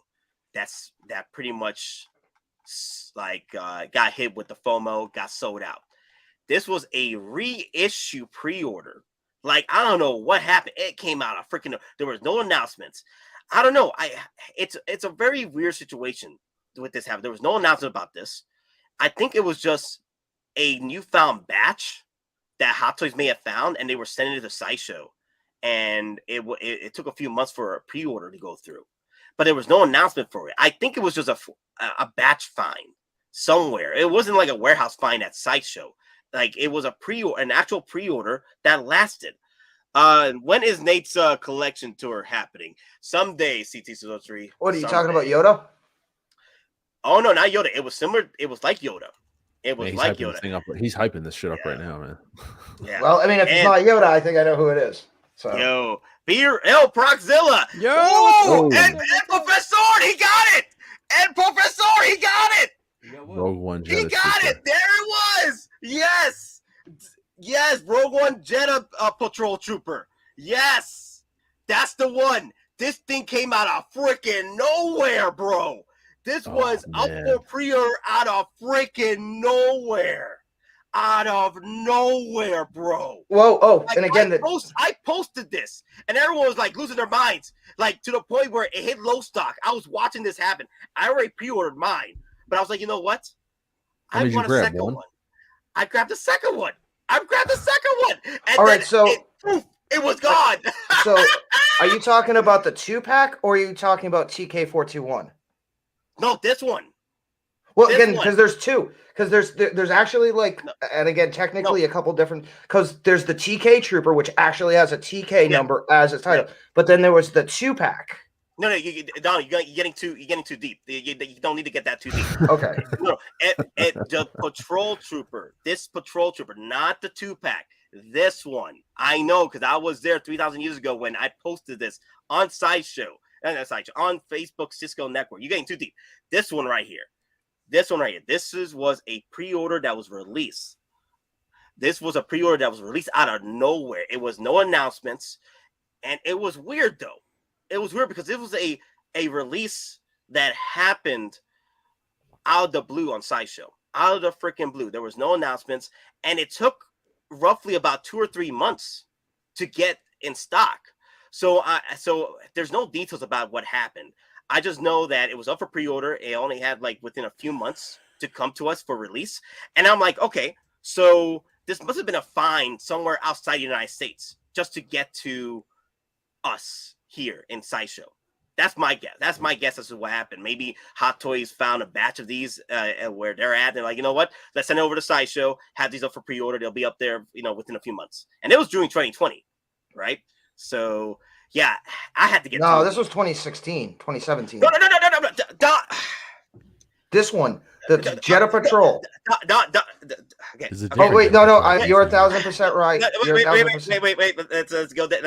Let's go right back. Rewind. Don, not a actual pre-order release. This was I just realized selling out. Yes, this is one that came out of the blue. This is almost like a hey, we have it. Like now I'm sorry, my bad. Yes. Because every release that comes out before pre-order does get announced. This one right here was a reissue pre-order of sorts, out of freaking nowhere. But there was no announcement for it. Nothing. It was a Sideshow just dropped. And I was a part of that FOMO gang that went in and pre-ordered not one but two. I had to get 2 of these, and that was my first army build. Honestly, that got me started into army building. Yeah, good times. Hey, Proxzilla, how you doing? What's up, Zach? Yo, man, how you been? Why the hell are you looking that way? Oh no, I came in real quick. I get to put on my lights on, so I just did this real quick. I wouldn't make it at all, so I just figured I have to just do this real quick. Yeah, that looks nice, man. Wow. Godzilla Blue. We got to do Godzilla Blue. Godzilla, I like that. You know what reminds me though? I do want to get that Godzilla Blue Funko Pop.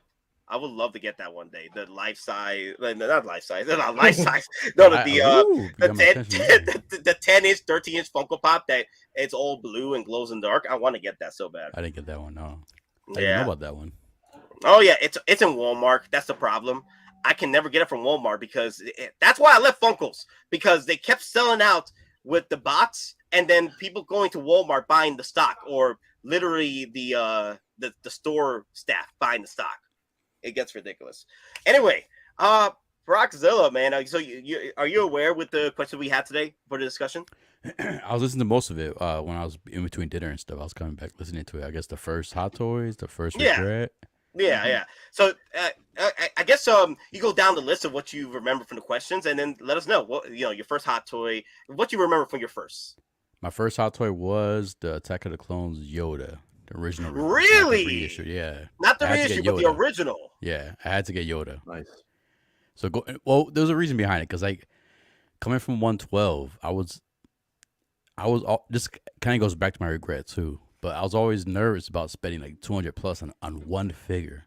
Coming from 112, I was like, damn, man, that's kind of a lot of money for a freaking figure. So I was like, let me to dive in. Let me give it a try. Let me give it Hot Toys a try. So let me pick a figure that I know, a character I love, and it just happened to be Yoda. And it's just he's small, he was cheaper of all the other Hot Toys. So I was like, all right, so let me just kind of double dip and get my favorite character and the cheapest character available from Star Wars. So once I bought him, I fell in love, and then from there, my next one was Vader. But yeah, so Attack of the Clones, Yoda, my first figure. Their first figure. Now there was like two opportunities with this. Like it sold out when I was with you. I bought this the first batch. I bought the actual first release Yoda, and then Baby Grogu was going crazy all over the internet. That Hot Toys was like, you know what? Let's do another batch of these. And they set up another pre-order. Yeah, I could have grabbed him on the second batch, and I passed on him. What? Yep. I still want to get the Sideshow one, though. I'm not gonna lie. I know Sideshow figure, but I still want it. I'm a Yoda fan. It's actually the best one, honestly. No, real talk, though. That's the best one. Yeah, I'm gonna pick it up. I'm on waitlist, so hopefully it changes soon. Oh wait, it's sold out? Yeah, it's waitlist already. Even before. Wow. Damn, that's crazy. Mm-hmm. Wow, I think damn. Like, was it sold out before the release or after the release? I think it sold out a little bit after the release. What? No, they didn't even release it. It's not. Is it out yet? It should be out. They did the unboxing stream. But recently, yeah, I think it was waitlist. I want to say a month ago it was waitlist. Because I was if it goes to sold out, if it goes to sold out, that means anything they had to fill waitlist has been allotted. They have nothing left. That's why it just says sold out. There is no more waitlist for this. Oh, see, when I joined, well, no, not this one right here. This is the old figure, but the Sideshow one, it should still be waitlist open. The Sideshow, if it went sold out, then damn, I'm thankful I got on the waitlist then. Ah, Sergio, man, look at this. Look at this. This is a good one right here. This is special. Ooh. Yep, the animated. Ooh, the animated. Rocha got a good one right here. Wow, that's a good one. Damn, yeah. That was your first hot toy? Damn. Wow. It's banger. Yeah. Like you always try to get our first banger, right? You because you always want to tell the story. Like you want your first hot toy. I think we collectors always want to try and just purchase our first hot toy, right? But it has to be a banger to talk about in the future. Like I think instinctively we do that, right? It has to be an instinctive thing. Where instinctively we want to go for our favorite pieces or our most expensive pieces to get into a collection, right? Right before you start your collection, just to get your beak wet, right? Not even get your beak wet, just jump heads first into the pool, right? I think it's just an instinctive thing because honestly, like my first purchase was Darth Vader, right? And then I tell that story all the time. My Rogue One Darth Vader was my first hot toy, and everyone just finds that piece to be the ultimate Vader grail, until Return of Jedi Vader comes out, of course. But yeah, so yeah, wow. So let me see. What was my next question? Oh, okay. You know what? This is my next question because Dagamir brought it up. Nate, Mr. Mom, Don Prime, and Proc, did you order May 4th sideshow specials like Star Wars Mix when you get 3 figures and says $225? So that's a good question because it goes with my next first Hot Toys question. What was your first Hot Toys splurge purchase? I mean, you went in just splurging. Like, it was a train of freaking purchase. You didn't stop. Can't stop, won't stop. You just kept buying until you realize, did I just spend like $1,000 today? Did I spend $1,200? It's sad I can actually remember that. I consecutively in a row within probably like 3 weeks, and I was like, "Holy crap!" When was your first? When was your first mortgage payment splurge? I mean, I know. You want me to tell you? I know exactly what they were. You ready? Yeah. Go ahead. In not any order. I do remember instinctively within a month period, I bought Yondu. Okay. Diecast RoboCop. Ooh. The Netflix Daredevil Punisher. Netflix Daredevil. Yeah, those are like the 4 that I would say I bought within the span of. Oh, and Guardians of the Galaxy, Star-Lord Volume 2 Deluxe were the first like 5 that I bought within like a month span. And paid like a mortgage payment for all of them. Damn. And not all of them survived. Unfortunately, they got sold. Actually, out of all of them, 1 figure survived. Out of all of them, the RoboCop, he's the only one that's still standing. So you realize, like, damn, what the hell did I do? You ever have photos on your phone of like your collection? Like if you're taking a photo for somebody, like, oh, was your collection? Take a picture and send it, and then you forget you still have like the photos on your phone, and you're like going back through. I still have the photo of like my DTOFs behind me, and it has like figures in there, and it's disappointing because I'm like, oh man, I had Daredevil and Punisher in the same like spot together. I'm like, why did I get rid of those? Like, oh man, that's so upsetting, right? Like that's so upsetting that I those. And it's like, oh, I mean, it is what it is, man. You live, you learn. You know what I mean? You can't regret too much. But you look back on like a photo from like my first actual quote unquote setup and like what it looked like then. And it's like there's definitely some pieces in there that I'm like, oh man, what did you do? What did you do? You know what? I need to clip that. Someone asked me in the chat a while back to clip the moment where Kara looks at Zod. What did you do? Yeah, from the trailer. I need to do that. So whenever we make a purchase or a random, like people were freaking blaming me because R5 got waitlisted because I posted because I bought all of them. I'm like, no. Yeah, I definitely think you bought like 3. That's why my waitlist failed because you and Connor both bought them like double up on them. Hey, yo, put that email upon me. That was Connor that bought yours, okay? Connor bought your waitlist because you were thinking, oh, I'm gonna get one and leave it out, and then I'm gonna put one in the N1. I'm gonna do this with that, so I need at least 3 of them, and so therefore, I'm gonna get 3 of them. So that's why you probably have 3 on order right now. You speak to me. You speak to me. Damn. Notice you didn't deny anything I just said. That's the sad part. Hey, you can use them for Mando, or you can use it for a New Hope display. Yep. So, yeah, exactly. Yep. Hence why Nate's not denying what I just said. You're probably right. Don Prime, what was your splurge? All right, so if I remember correctly, I can't remember which one was first, but I ended up getting Han Solo in Stormtrooper disguise. So then at that point, I'm like, screw it, I need Chewbacca. So I go to Pop Culture in Australia. Mm-hmm. They have a Chewbacca, so they send it to me. Say that. Chewbacca. No, Pop Culture. Oh, Pop Culture. And so at that point, I'm like, I need R2 and I need C-3PO. So then I bought the Sideshow C-3PO and R2. Then at that point, I'm like, oh, I need the Vader. So I got the Sideshow Vader that after I got the Tarkin 2-pack, that's the one I eventually sent you. So I got those 5 figures within like a week. Dear Lord. Wow. Damn. Nate, holy Mr. Mon Collectibles R2 hostage. Hey, R5. Thank you very much. R5. Okay, get it right. Okay. I mean, if Nate was a gentleman, if you accuse me of holding a figure hostage, get it right. It was the R5. If Nate was a gentleman, he'd send me one once he gets one of his 3. He'll send me one. So, but that's for another day. Whoa. You know how much I sacrificed just to get these army bills, bruh? You know how much I sacrificed? Oh, dude, bruh. All right, Proc. Did you ever have your first Hot Toy splurge? I mean, like you went in. Come on. I guess everybody's going by a month. I think in 1 month I purchased Anakin, Tusken Raider, the Chrome was the Death Trooper, the Dark Trooper. I know it's not Hot Toys, but the Game of Thrones throne. The Okay. Picked that up too, and then Wonder Woman, the one with the full wings. Yeah. And Deluxe man, yeah. there was another figure. There was one more I forgot, but I purchased all those like in 1 month. Not like epic pieces, but you know, stuff I needed. Yeah, no, they need it for your collection. I get it. Like sometimes you need certain figures to be adding your collection just to fit with the rest of your collection. Yeah, it's more like I had to catch up on those figures. I wanted to grab them before they sold out and stuff. Yeah.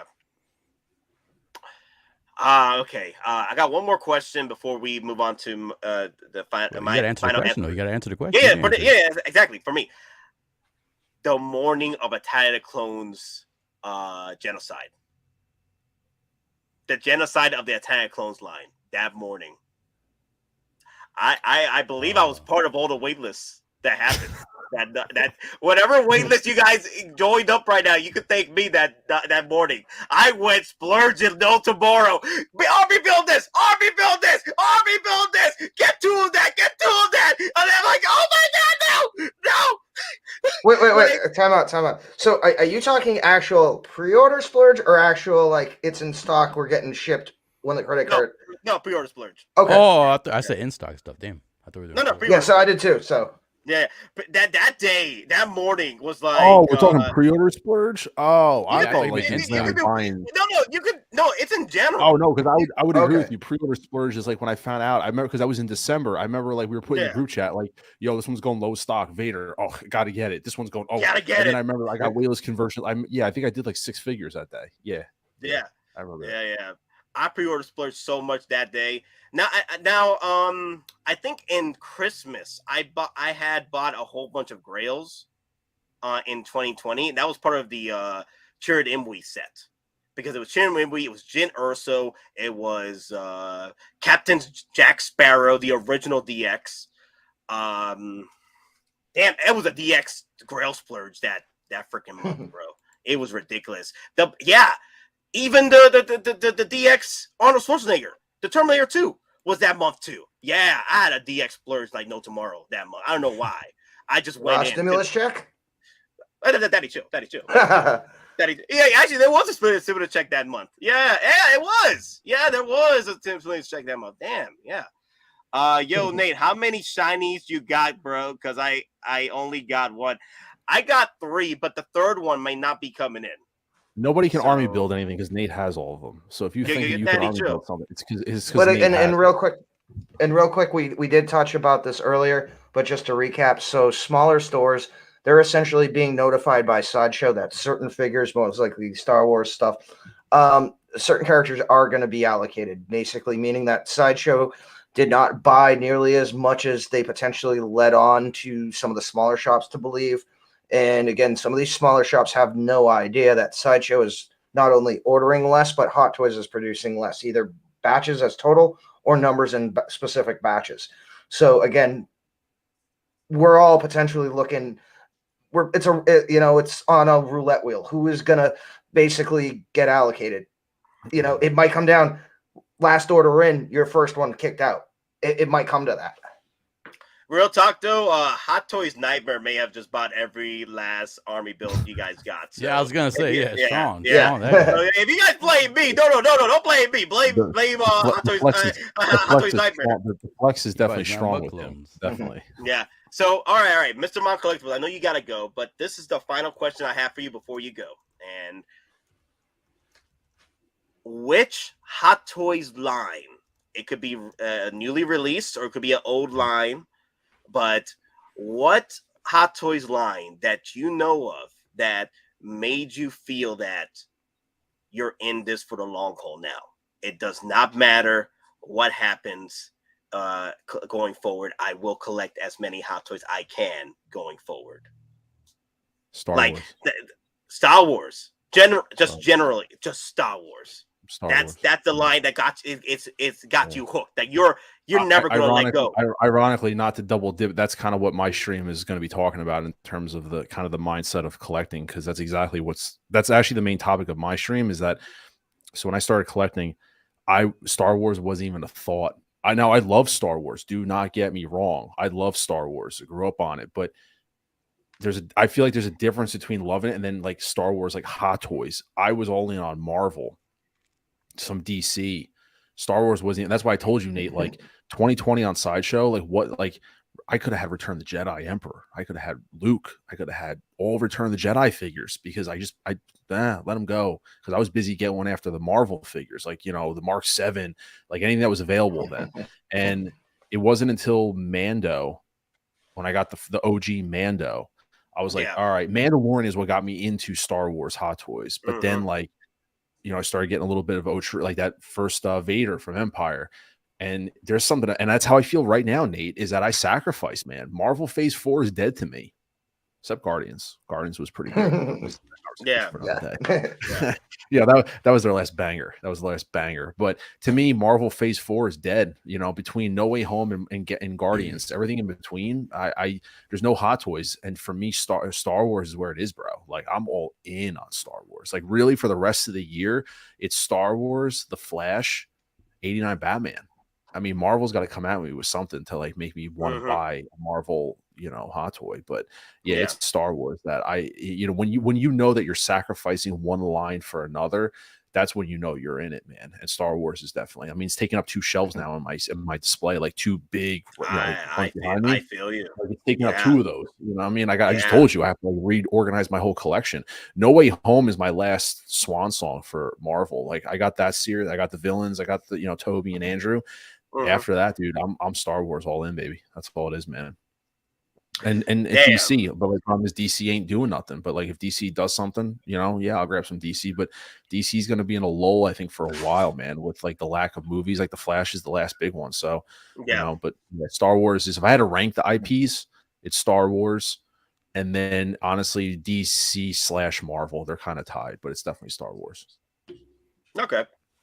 So, Mr. Mon Collectibles, before you head out, OG fan dropped a super chat, and this one's for you, man. I come before you on bending knee and forgiveness, my foot. Oh. Wait a minute, but you're paying Nate a super chat to say apologies to me. Okay, I got you. I got you. OG fan, I got your apology. You didn't have to do that in front of everybody. I do appreciate it. We did have a conversation on the side. I know there was some negativity that came, for that stream. No hard feelings during the stream, after the stream. I do appreciate your kind words. If you ever want to part ways with your animated Boba Fett, like you did, I will message you afterwards. That stream is recorded in history, so anybody can go back to it and ask me. I've already been asked multiple times, where is that Boba Fett? No, I'm just kidding. Oh, what a night, man! What a freaking OG fan, man. You're a good guy. I know things. You showed your passion for the hobby, is all I'll say. And it's a certain circumstances. I don't know what the hell's going on here. Oh no, go back on. Yeah, don't worry, P-Rock. We talk about it later. OG, we're good, man. We're good, man. We're good in my book, man. Don't worry about it, man. We're good. So. All right, guys. Mr. Mon Collectibles is heading out. He's going to go and take care of business over there at Mr. Mon Collectibles channel. So he'll be streaming over there. And once everyone's done over here, you guys want to move over to Mr. Mom and talk. I wish I could hang out a little more. I just gotta set up a couple things on mine, so I need some time. Last time I jumped in like a minute before, so I just want to set up a little bit and get ready. OG, like I said, you're a gentleman. No worries, bro. No worries at all. No worries. I appreciate it. So, guys, I appreciate everything. P-Rock, I think it's our first time streaming again. Yeah, about to say first time. My bad. Yeah, first time. Hope you can always come on mine if you ever want to. We just hang out, and talk. But I appreciate you guys as always. You guys are gentlemen, and I really appreciate it. And Nate, I'm sure I'll talk to you probably tomorrow morning on the way to work. Yeah. I need to stay awake driving. Yeah, and Don, stop sending me links to buy stuff because I spend about $400 this weekend. Then don't ask me for them. Exactly. Yeah, don't I'm trying I'm to the push the victim blame here. to Come somebody on, else. Don is the Trying to victim push, here. Come on.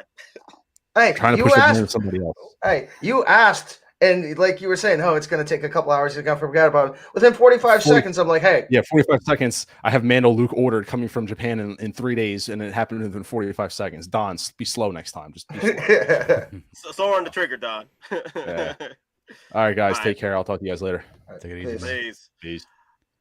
Johnny okay with the $5 super chat, y'all.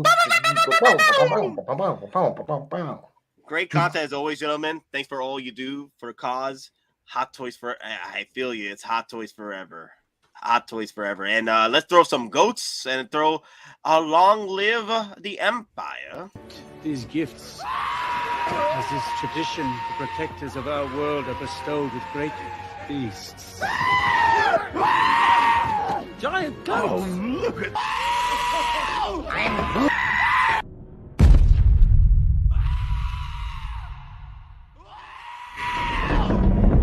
Long live the Empire. Long live the Empire. Long live the Empire! Long live the Empire! All right, let's move on to the last question. It is the last one we already hit up with Mr. Mom. Don, what is your line that's gonna make you stay forever with Hot Toys, no matter? It's Star Wars. I mean, again, I'm a child of the original trilogy. Grew up watching those three, and then remember, the special editions coming out and how it was such a big deal to finally get to see them again, or for the first time to see them on the theater screen. Again, for me, Marvel, it's not so much. It's more Iron Man and like the Avengers, and Spider-Man, and like those associated characters more than it is actual Marvel.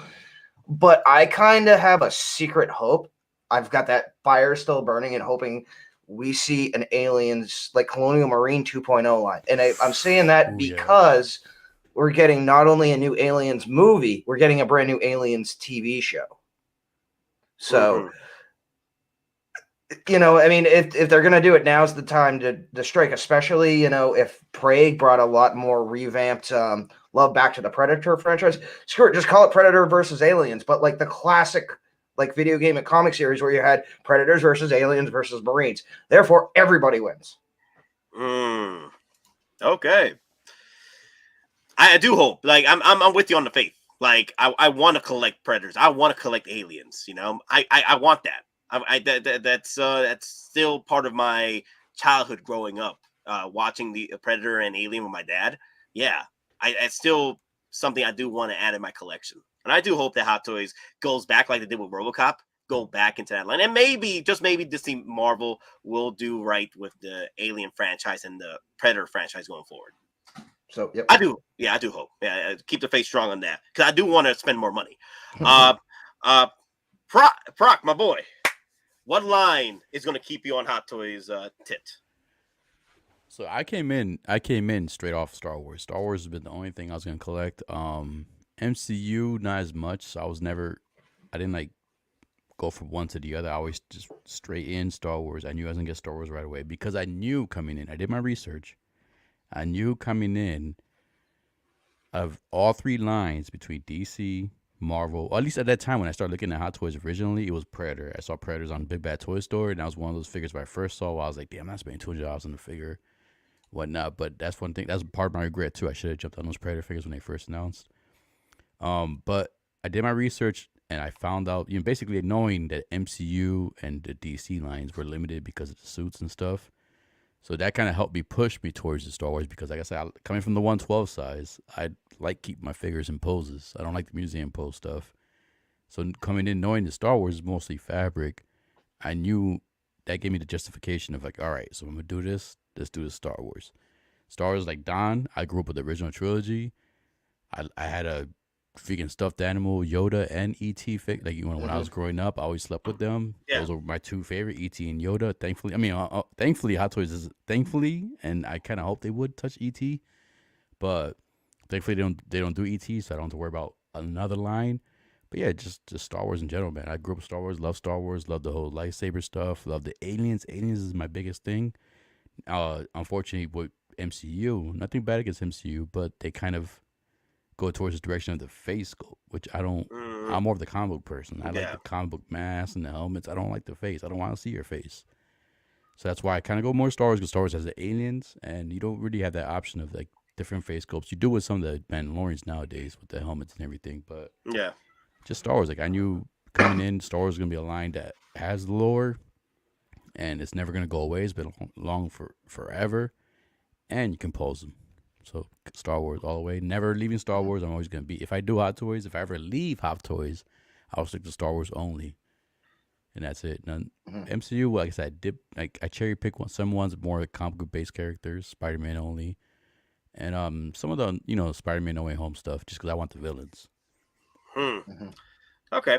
Damn it, man. I may have to do a part 2 on this because there's a lot of first Hot Toys discussions. This will be a good discussion for the future.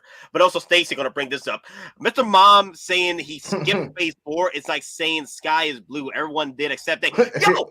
I'm the victim here, Stacy. Okay, Daddy, chill. I do what I want. All right, I do what I freaking want. But real talk, though, guys. I'm intrigued, though. I'm gonna lie, real quick before you go to that. Like all the people who dipped on Marvel because of Phase 4. If Phase 5, I mean, we're in Phase 5 now, right? Yeah. Technically, so if the Phase 5 starts off as a banger, man, I'm just curious of how many collectors are going to slowly go back to Marvel, and then catch up on the Phase 4 figures. Well, I'll tell you this. Now, granted, Guardians of the Galaxy 3 is an amazing movie. It's going to generate the much needed positive energy the MCU is missing. But, like, the timing could not have been worse for Marvel. And because not only did the movie come out, you have the writer's strike right now. Yeah. So, I don't know if you've heard, Blade has been indefinitely suspended until the writer's strike is over. They are already saying right now, basically, like, anything in some sort of pre-production, like even Deadpool 3, they are potentially looking at a 6-month, 2-year delay on everything from Marvel. Well, I know the last strike was 100 days, so. But no, they're saying because it's like for every day that they are on strike, they lose so many weeks overall because of everyone that's involved. And now the next shoe to drop next month, the directors may go on strike. So it's literally when Marvel might have thought, hey, it's gonna be a domino effect. Exactly. OG fan brought up a $2 super chat, y'all. Where are my goats at? Okay, we're throwing the goats for you too. OG, don't worry. I didn't forget you. We're throwing the goats. These gifts, as is tradition, the protectors of our world are bestowed with great beasts. Giant goats! Oh, look at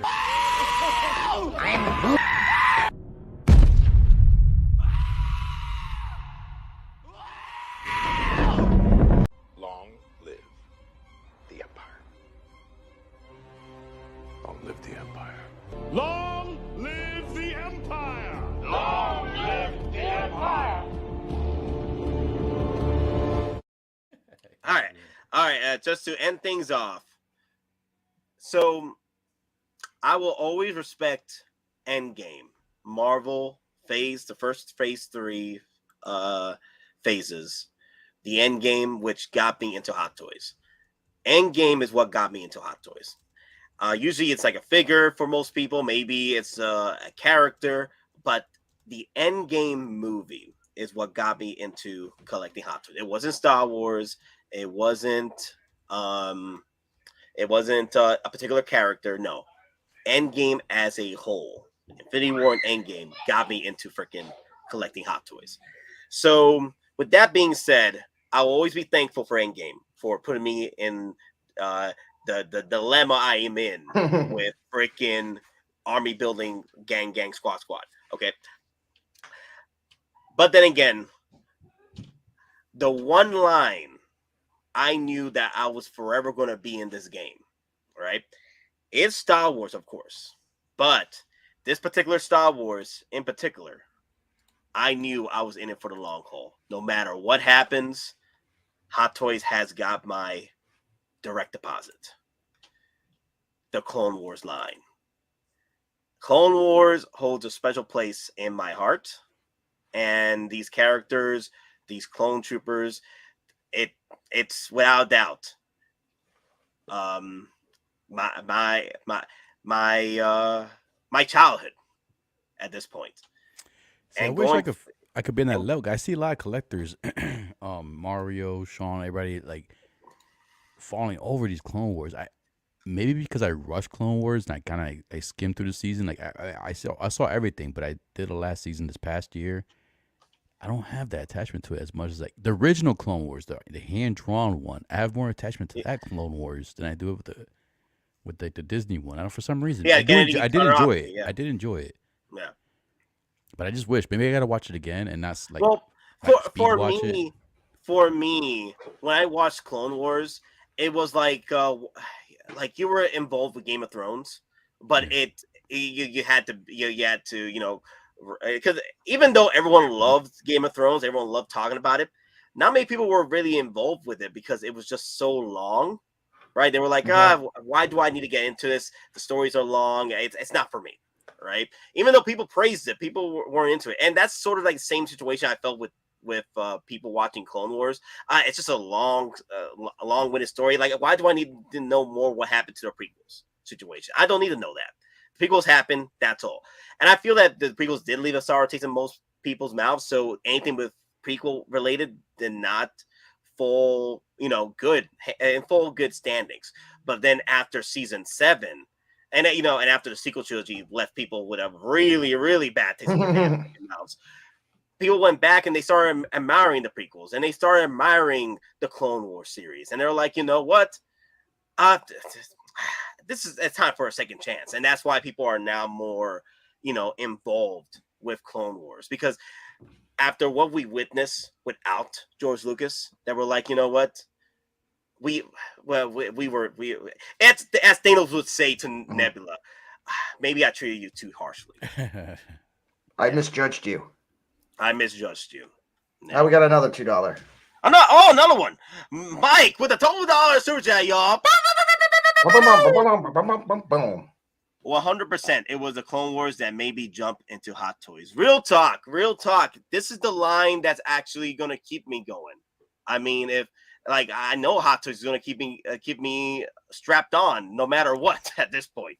Okay, pause. So I'm like, damn, bro, direct deposit all freaking day. You get all the clones. Yeah, all the clones are coming home, no matter what. If I miss a clone, man, that's that's on my ass at that point. Right. I mean, I bought Jesse part of with the bundling deal, so he'll be coming home next week. Yep. Goats has a hose. Goats had hose. Goats gotta get me them goats and hose. All right. I know if Mike loves the goats, but I'll throw in the goats just for the folks at home, just for the kids, and then we'll throw in the Long Live the Empire. These gifts, as is tradition, the protectors of our world are bestowed with great feasts. Giant goats! Oh, look at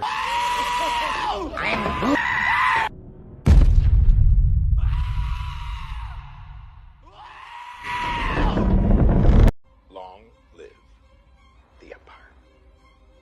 Long live the Empire. Long live the Empire! Long live the Empire! Yeah, this is the line that I'm going in on army builds. Like 501st, because they're my favorite faction. I think I have 6 of these right now. And going forward, I've been getting 2 or 3 of the clone troopers. But yeah, that's the problem right there that I'm facing with the Clone Wars line. At Clone Trooper drops, either Clone Wars, Attack of the Clones, or Revenge of the Sith going forward, I will have to get 2 or 3. And depending on the faction, maybe the 212, that'll be the No, I'm gonna buy them one. all. I'm division buying. I'm division buying the 212. Well, Don Prime, that's if we do get them variants, but I would hope we do, like the paratrooper and the regular 212 variant. I do hope so, because that'd be a nice little army build. Yeah, and then you have the comms trooper. Yeah, the comms trooper. So I'm hoping that they do go deep, but I can see them doing just the regular 212, and then the paratrooper. But even if that's going to be like 2 or 3. I'll buy them all. Yeah, that'd be 2 or 3 each. That'd be 2 or 3 each. But that one's probably going to rival that the 501st I have. But other than that, guys, I do have to end the stream. I do have to start getting ready to head to work. I do appreciate everybody for coming in to just sit back, relax, and talk about our firsts. I think it was a lot of fun just to share our different experiences, what we've experienced before, when we were, getting into hot toys. I know, Proc, I know you came in late, but thank you for coming in. Thank you for coming in. I know, you just saying the invites, man. I've been real busy lately, man. Want to jump in, man. I miss you guys. Yeah, man, I missed you too, man. I was like, damn, Proc, where are you, bro? Yeah. I'll be available for Wednesday. My schedule looks good for Wednesday. All right. Okay. Hey, real quick before we leave, PR. So, what do you think of Godzilla X Kong Empire? The trailer needs to show more, man. But I'm is that an orangutan? I don't know. It doesn't. Yeah, it doesn't look like the same same Kong. It doesn't. Well, no, it's not even the same species. It's not. So I'm hoping, and that gets me nervous with Godzilla, man. I'm hoping they don't change Godzilla too much. All I know is this dude apparently knows how to use actual weapons, and he can make his own weapons. I will see what happens because it looks strange. I'm like, what kind of variant of Kong is that? It does. I think it's an orangutan based on his body structure and the color of his hair. Yeah, orangutans are worse than strength-wise are worse than gorillas. So maybe and smarter. Yeah. So I'm intrigued. I want to see what's going on, but I was kind of hoping they kind of went with like a new Godzilla movie, not like another Godzilla cross Kong or whatever. Yeah, I agree. I thought we were done with the Batman versus Superman style for Kong and Zilla, but now it's going to be a Kong and Zilla movie again. I'm like, can we do one with Godzilla by himself? Yeah, I think the reason why they don't want to, because the Godzilla King of the Monsters, even though it is my favorite out of the whole Godzilla series of movies, didn't do well in the box office. That's why they have to throw in King Kong to help boost the sales for Godzilla. But that was always the plan, though. That this has been their plan for like 7-8 years. I thought after Kong vs. Godzilla, they're gonna go like a separate, like, dude, they're because what I read individual movies. Individual. Godzilla's gonna have his own movie again, and then maybe continuation with either King Ghidorah, like the Mecha King Ghidorah. Yeah. On Kong's movie, I heard they're gonna introduce Kong Jr. or something like that. So I thought they were gonna do like their own movie separate and then go back again. So like a team up movie. Yeah, that's what I thought they were gonna do. But I mean, I'll take anything Godzilla. Well, Kong, here's the thing though. Kong is more appreciative here in the States versus Godzilla because Godzilla is overseas and Kong is our monster. Is the United States monster. And all I know is when this movie comes out, they better not have Kong win this time. It better not be like a rematch type thing where they're like, all right. I think they're going to work together. Basically, what's that? The premise is that this, like, if it's an orangutan, he's super smart. He's a predator. He has experience. So, I wouldn't. It's like, how we're supposedly evolved from primates. I wouldn't also put it past them to say like he's, or like we evolved from him, humanity, or something weird like that. But real quick too. Have you seen Underwater?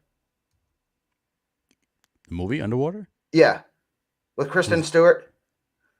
No. Oh, hey Don, we're gonna have to. Well, just real quick, it's the perfect not MonsterVerse movie that actually should be in the MonsterVerse movie. Oh no! Cthulhu. That's Cthulhu. Yeah. That's Cthulhu. All right. No, I haven't seen that. I gotta watch that. Well, yes, watch it. It's insane. Yeah, it's a cool Cthulhu movie. Where can I stream it at? It's on FX, so probably on cable for free. All right, good. Underwater. Yep. Yeah, Underwater with Kristen Stewart. It's a Cthulhu movie. But all right, guys, that's all we have for today. Thank you all for coming in. Thank you for watching. Hit that like, hit the subscribe button, use the channel. And also, if you are on viewing this on the video portion, hit up the comment section and let me know what's your first. Like, it could be anything. Your first hot toy, your first FOMO, your major first when it comes into this community, comes into this way of collecting. But all right, guys. Take it easy, and remember, we're just simple collectors trying to make our way in this freaking goddamn man. Weapons are with you, always. Peace out. Practice safe collecting. Yes, practice safe freaking collecting, guys. And let me see, how am I gonna end this stream here? You know what? Let's listen to some Luthen over here. You know, sacrifices. Yeah, there we go. Yeah, and the Luthen sacrifice. My anger, my ego, my unwillingness to yield, my eagerness to fight. They set me on a path from which there's no escape. I yearn to be a savior against injustice without contemplating the cost, and by the time I look down, there's no longer any ground beneath my feet. What is my sacrifice? I'm condemned to use the tools of my enemy to defeat them. I burn my decency for someone else's future. I burn my life to make a sunrise that I know I'll never see. Now, the ego that started this fight will never have a mirror or an audience or the light of gratitude. So what do I sacrifice? Everything!